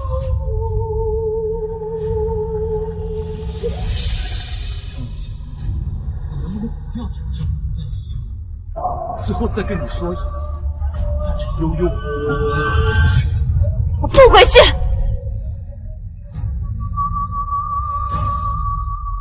你是知道我的手段的，我想要的就没有得不到的。你不回去，我有1000种10000种办法让你回去。好啊，拭目以待。都能看看，为难我怎么样？萧景言，如果你不想我和我儿子跟你恩断义绝，你就不要用你那些下贱手段。江晚清，你等着，早晚有一天，我会让你乖乖的回到我的手掌心。哼！萧景言，从现在开始，我不希望你再出现在我和悠悠面前。如果你硬要一意孤行，我会让你明白什么叫追悔莫及。再说夫妇之缘，恩深义重。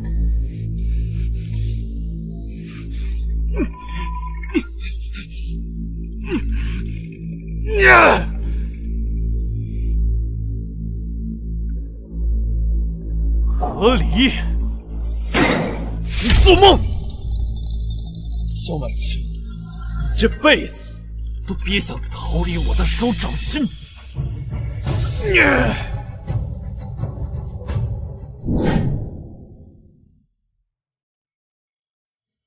苏小姐，请回吧，侯爷不见。我知道萧郎还在与我生气，但我只是想要进去探望。若他实在是不愿与我说话，那我便把这茶盏放下，只远远的见他一眼就好。哎，侯爷说了，不管您用什么借口，都请您回去，他不想见。我从前他再生气，都不舍得把我关在门外，这里面一定有什么猫腻。小兰，不管怎样，我一定要牢牢攥住你的心。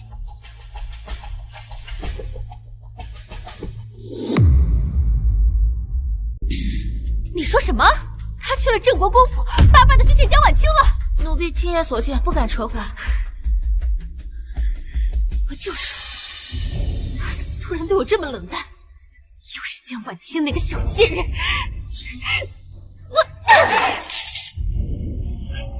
我就是明夜不小心弄坏了什么东昌侯的寿礼吗？小孩子而已，哪个小男孩不调皮捣蛋？就这么一件小事儿，至于这么揪着不放吗？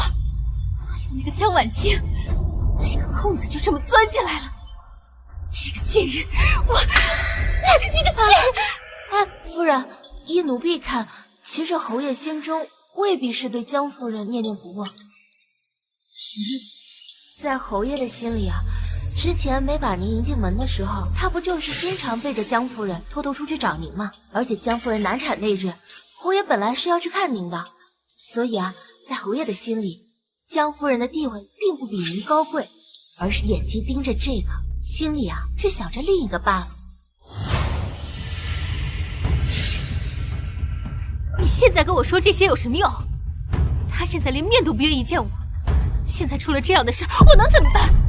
简单，只要我们让江夫人消失不就好？你胡说什么呢？她可是郑国公府的独女，这要是事情暴露了，我是要掉脑袋的。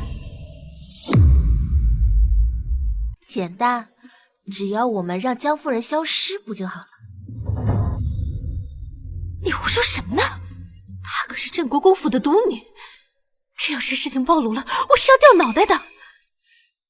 江婉清出身高贵，背后还有郑国公府撑腰，这要是事情暴露了，我就完了。夫人，只要我们做的神不知鬼不觉，就没有人会发现。这个世上呢，想要一个人消失的办法有很多种，像他们这些高高在上的贵族，根本不懂得百姓的民间疾苦。民间的这些小把戏啊，他们未必真的防得住。况且他不是带着孩子吗？他总不能一直住在娘家吧？只要他离开了国公府，咱们的机会就来了。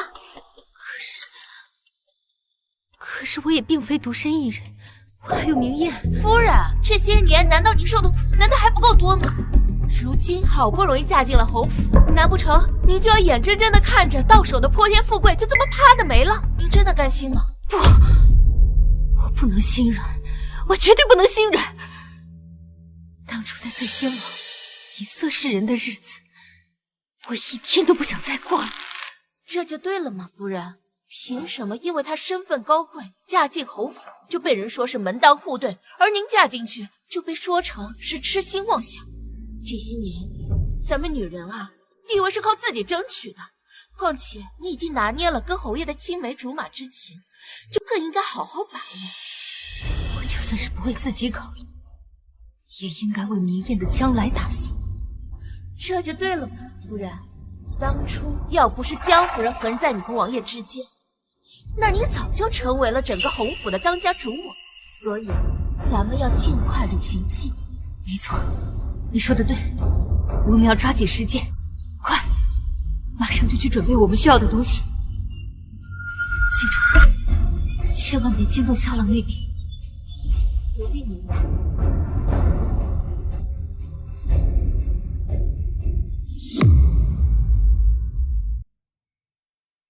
侯爷，侯爷，我打听到夫人要带着悠悠少爷去看上巳节的花灯。什么时候？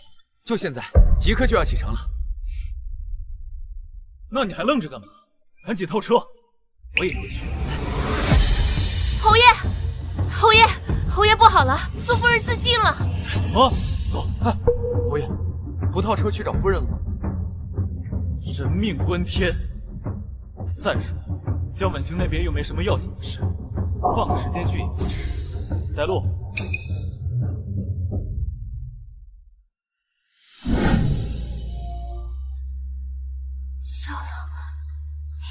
了。怎么回事？好好的，怎么突然就想不开了？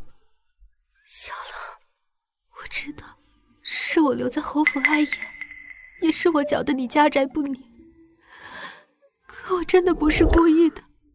我没想到事情会闹到现在这个局面，与其活着被人奚落糟践，倒不如我主动死了干净。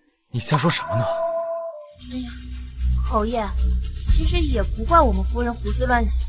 今日奴婢上街听到的闲言碎语，简直是不堪入耳。都说我们夫人狐媚，专会吸引郎君。小狼，你跟我说，我是不是真的像他们说的那般不堪？夫人是不是真的因为我，所以才要跟你闹和离的？好了，不哭了。这也不是你的错。我觉得就是怪我，要不是因为我的话，夫人就不会一气之下带着孩子离府，你也不会因此而难堪。我根本就是个罪人，我怎么还配活在这世上呀？你也别胡思乱想，先养好身体。不，要不然的话，我去向夫人磕头认罪吧，我去求得她的原谅，我现在就去。好了，说了不怪你，就是不怪你。可是我，你现在的当务之急就是养好身体，别再去想寻死寻活的事情。小狼，你能不能留下来陪陪我？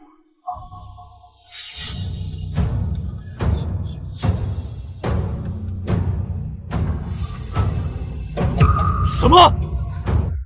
小狼，你能不能留下来陪陪我？我还有要紧的事要办，你先好好休息。小狼，你这样子是不是早就已经厌恶我了？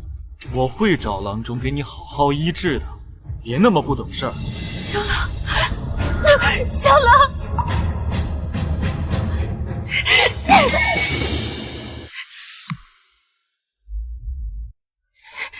你不是跟我说让我牢牢抓住这得来的富贵吗？为什么小狼还是这般态度对我？夫人，您太心急了。虽然你是假意寻死，可也不能因为害怕侯爷看出破绽就这么着急。这男人啊，就像风筝，你抓得越紧，风筝线就快断了。我能怎么办？我还有明夜，我不赶紧把他给哄回来，我们母子俩随时都有可能被赶出侯府，沦落街头，以乞讨为生。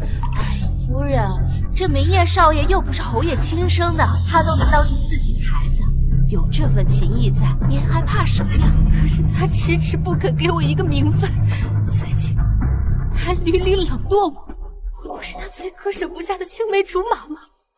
为什么？到底为什么他会对我是这个态度？夫人，其实当年侯爷是想给你个名分的，那时候萧家已经落败，我怎知道后来不仅翻了身，还得了这破天的富贵？不然的话，我怎么会跟他退亲，还流落到了醉仙楼里？夫人，那件事情都已经过去了，最要紧的就是眼下的当前。虽然说江夫人已经离开了府，可我瞧着那侯爷的心不像不去哪里。哎呀，毕竟已经嫁到王府7年了，还生了个儿子，没有功劳也有苦劳啊！绝对不允许小兰的心里有一丝一毫江婉清的存在，有一丝一毫江婉清的存在。夫人，您怕什么呀？咱们不是都已经布置好了吗？今天那个女人会带着那个小贱人去上4节看花灯，万一啊，他们吃错或者喝错什么东西，毒发身亡了，还不知道有没有命能活到镇国公府呢。而且啊，你今天像这么一闹，王爷他根本就没有时间去找他们，说不定啊，他们俩这会儿都已经吃错东西，毒发身亡了呢。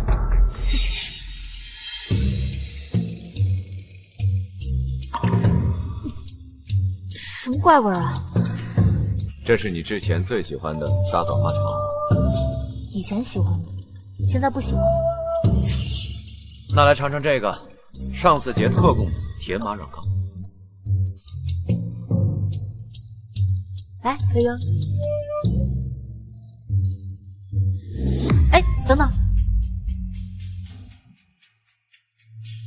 这软膏味道不对。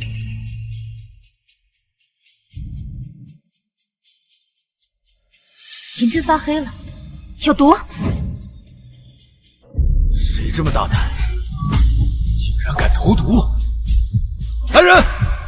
小叔，别喊了。这城中如此记恨我们母子，巴不得我们母子去死。只有苏梦瑶，既然他非要逼我对他下死手，我必成全他。都这么晚，他们还没回来。可能是小少爷贪玩，这才回来晚了些。不管怎么说，他带着悠悠彻夜不归的事，我还没有找他算账呢。这件事，等他回来了，再慢慢跟他算。侯爷，其实吧，我感觉这件事不是夫人的错，而是您的。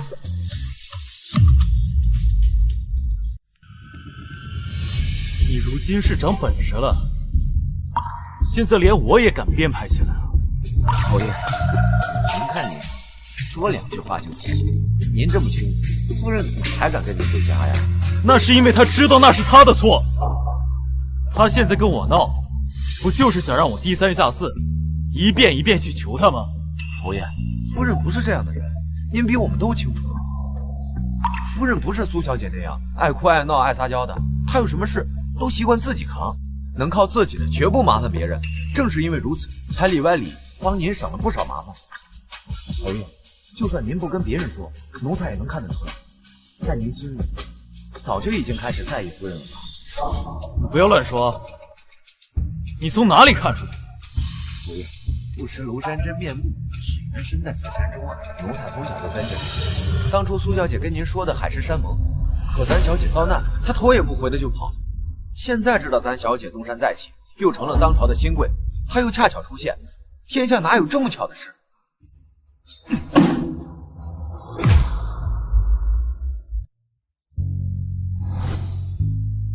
可夫人不一样，夫人在咱侯府最落魄的时候不离不弃，跟了侯爷您，全力帮衬咱们渡过难关，又用手里的权势地位帮助咱们萧家崛起。侯爷，夫人才是真心实意对您好的人。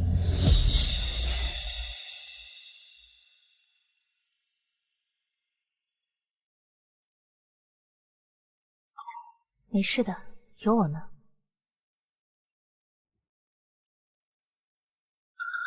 只要我们夫妻一心，就没有过不去的难关。夫妻一心，既结为夫妻，就一荣俱荣，一损俱损。这个道理我明白，我会一直陪在你身边，同甘共苦，不离不弃。新婚第2天，他就说过那样的话。是啊，侯爷，夫人是良善之人，她的真心真的不该被辜负啊。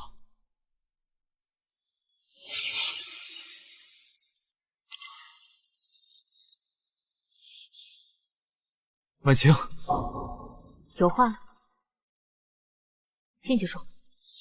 好，进去说。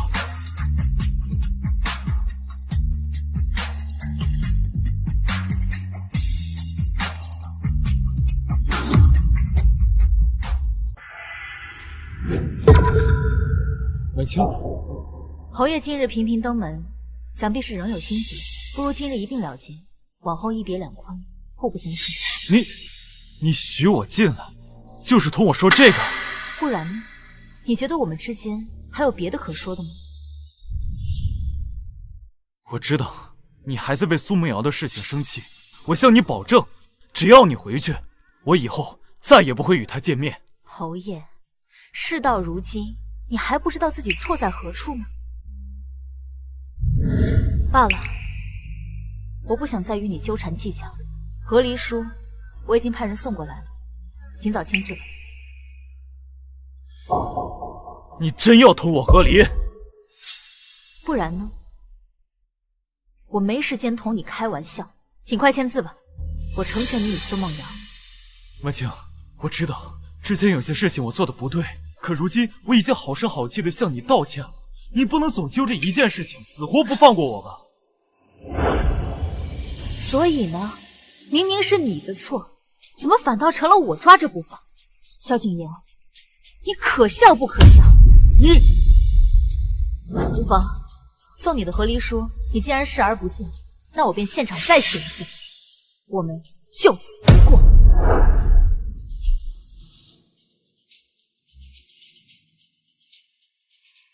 你敢？为什么不敢？萧景琰，你不会是舍不得我吧？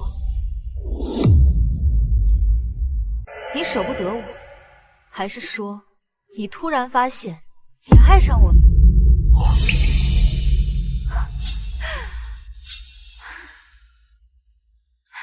萧景琰，你爱我？你竟然爱上我了！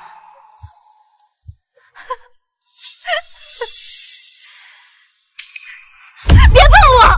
嫌你脏！放肆！江晚清，谁叫你这么同我说话？你以前明明就对你百依百顺，只要你不高兴，我就委曲求全，对吗？萧景琰，那种日子我过够了。凭什么你觉得我就应该倾慕你、仰视你，被你一次一次的践踏我的尊严？在你眼里，我是什么？我是一个有血有肉的人吗？我连院子里的阿猫阿狗都不如吧？就这样毫无忌惮的践踏我的尊严，利用我对你的倾慕，一边享受我对你的好，一边冲我吐口水。就这样不痛不痒的说自己知道错了，就要让我原谅你，凭什么？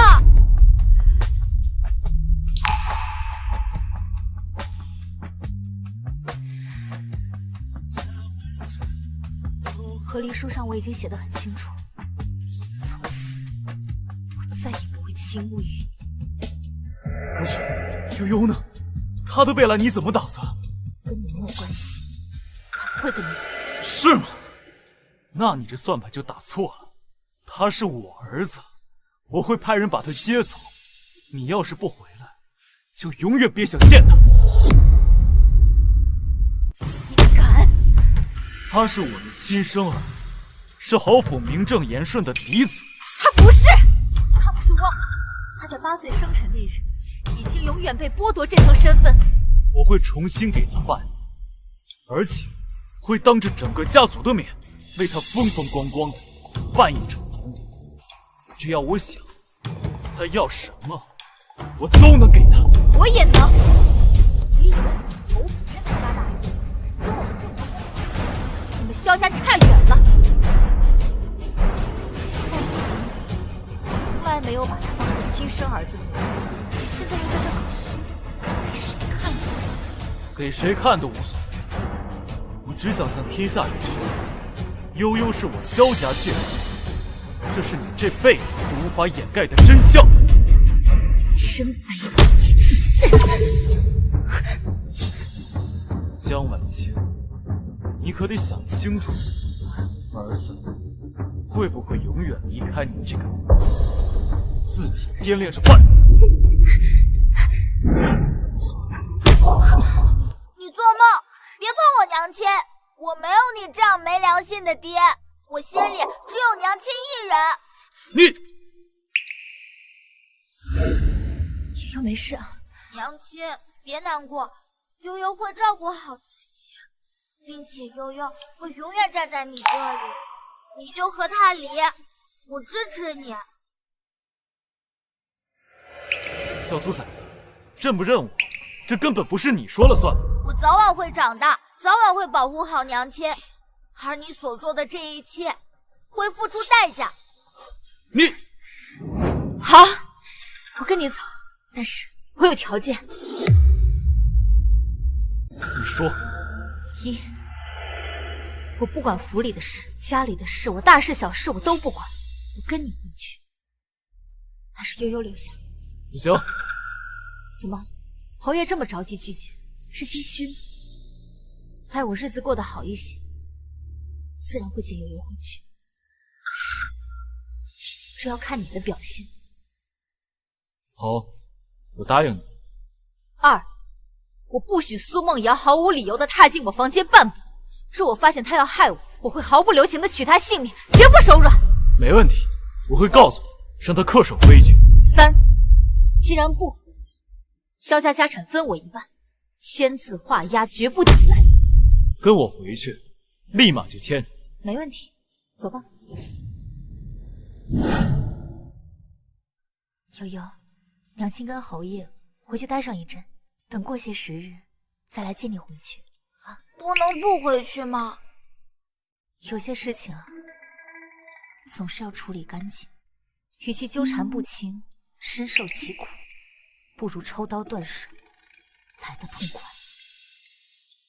你长大以后，也要像娘亲一样干脆，明白吗？照顾好自己，照顾好叔伯。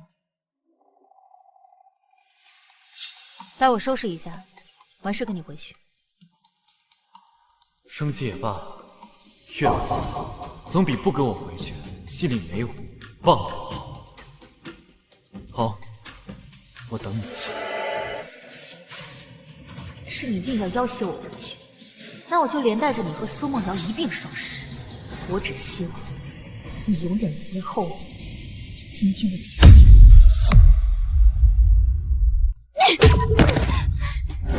你不是说你做的天衣无缝吗？为什么他蒋婉清活得好好的，还被萧景琰带回了府里？奴婢也不知道，那点心奴婢明明看到被送到了江夫人下人的手上。这下好了，他蒋婉清回来了，以后这府里更没有我的立足之地了。不行，我得去找萧郎，我得让他以后再也不能见那个女人，再也不能见蒋婉清。不行，夫人，侯爷现在正在气头上，您现在断然过去，那他更不会联系您了。那我能怎么办？难不成眼睁睁看着他蒋婉清再一次把我的郎君给抢走吗？那万万不能！是呀，夫人，我们不如一不做二不休，趁着这个机会直接……你那怎么能？这里是侯府，一旦出了事，你我都逃不了干系。谁让你直接动手？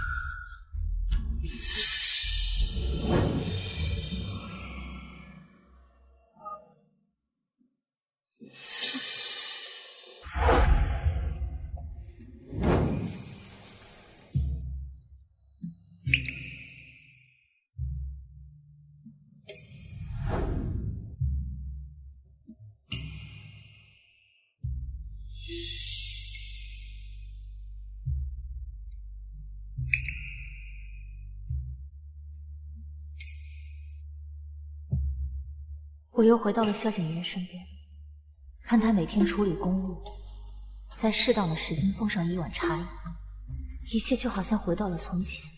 他也如承诺所言，再没纵容过苏梦瑶母子，而且还给他们立下规矩，每日晨昏定省，给我请安，给足了我当家主母的面子。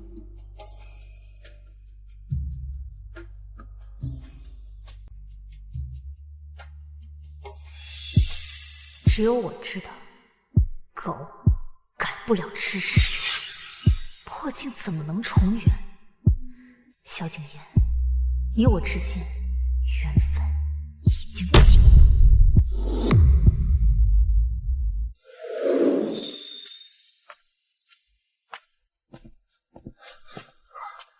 夫人，侯爷，公务繁忙，也要多注意休息。自然。你回府已有数日，住着可还习惯？托侯爷的福，一切都好。你能不能以后别再叫我侯爷了？那叫你什么？叫我萧郎。侯爷说笑了，这是府里，公是公，私是私，我们应当谨言慎行，别再让下人说了闲话。夫君请用茶。公是公，私是私，这是在侯府，注意好你的称呼，别让下人看闲话。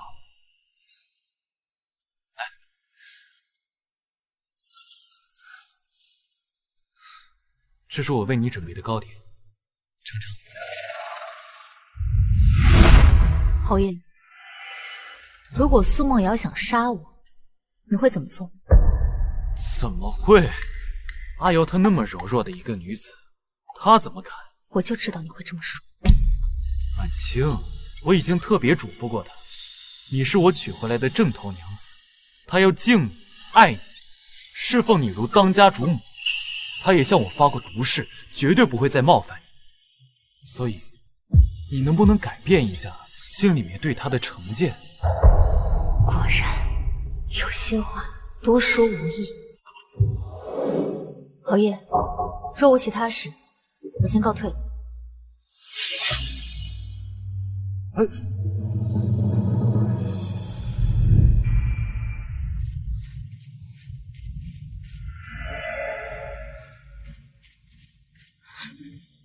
你确定这次没问题吗？放心吧，夫人，今天晚上一定让他命丧黄泉。江婉清，今晚就是你的死期，我倒是要看看你还能怎么活。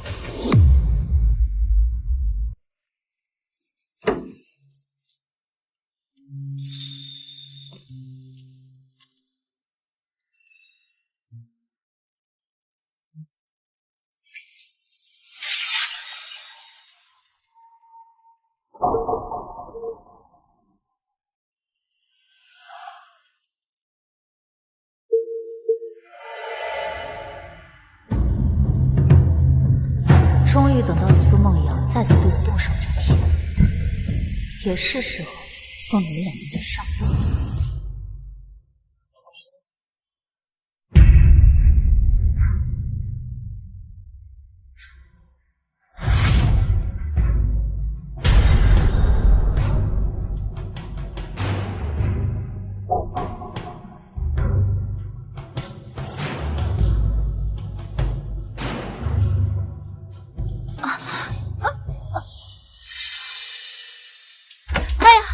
夫人，您没事吧？无妨，就是突然感觉头晕目眩的，应该休息片刻就好。夫人，你怎么了？没事，突然感觉有些胸闷，看来是药效起作用了。夫人，您先好好休息，奴婢这就去禀告侯爷，替您去寻郎中。这个要给侯爷的是吧？奴婢替您端过去。苏梦瑶，既然你这么爱人，那就由你亲自送她上路吧。放心，等她走了，我会送你一起下去，陪她做一对亡命鸳鸯。怎么样了？放心吧，夫人，奴婢亲眼看见她进到屋子里面就突然间晕倒了。真的？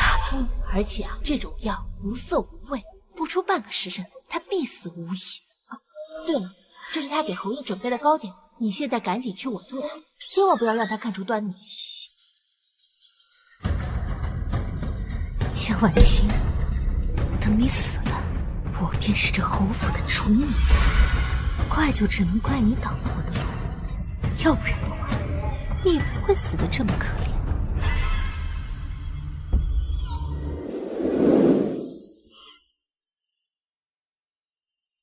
小朗，夜深了。吃点点心，洗洗眼睛吧。怎么是你？婉清呢？你最近怎么老说我夫人？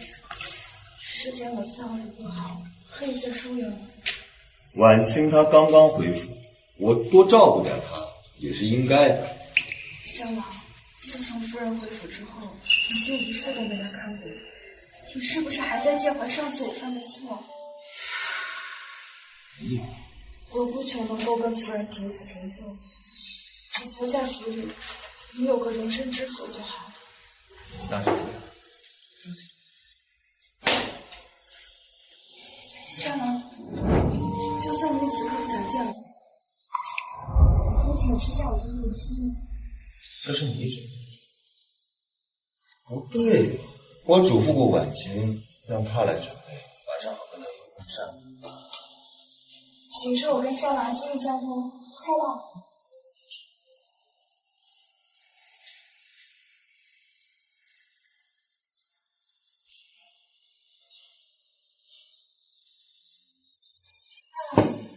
我最近新学了一首曲子，想唱。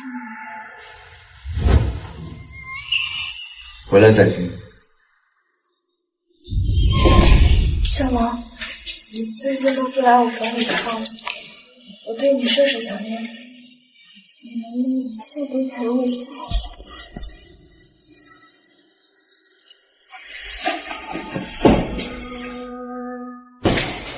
小王，怎么了？在考卷里面放了什么？什么都没放。这不是上次我拿给江婉晴。蓄意害死我！我没有。小王，小王，来人呐！快来人呐！小王，你醒醒！小王。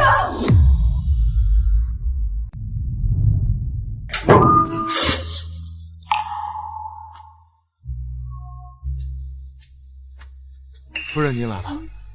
王爷清醒了吗？只是瞪大眼睛，失神的望着，说什么也没有个回应。苏梦瑶和他丫鬟那2个贱人，官府那边怎么说？谋害主君，杀人既遂。当初他借着侯府的势力，得罪了不少京城达官显贵，斩立决就在这2人。真是便宜他了，这样的毒妇人，何该五马分尸，当众凌迟？她一个弱女子，如今落得这样的结局，也是够惨的。他的儿子也被街边的老乞丐带走了，无依无靠，如今也只能混口饭吃。只可惜我们侯爷被他害了，如今生死未卜。我进去看看。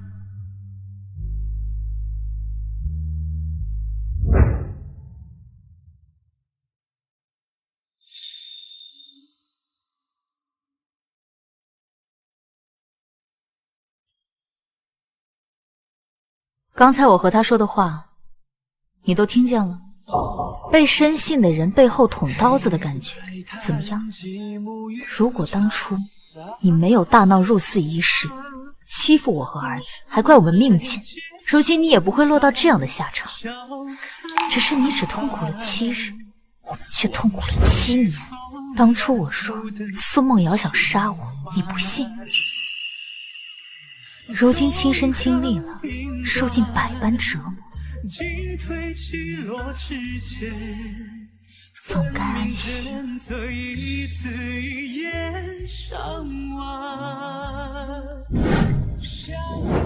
萧郎，你看，太阳注定是要西沉的。倾慕于你的那7年时光，也许从一开始就是错的。船子烧过，黑白伶仃落洒，双色渐染褪作侯爷红了！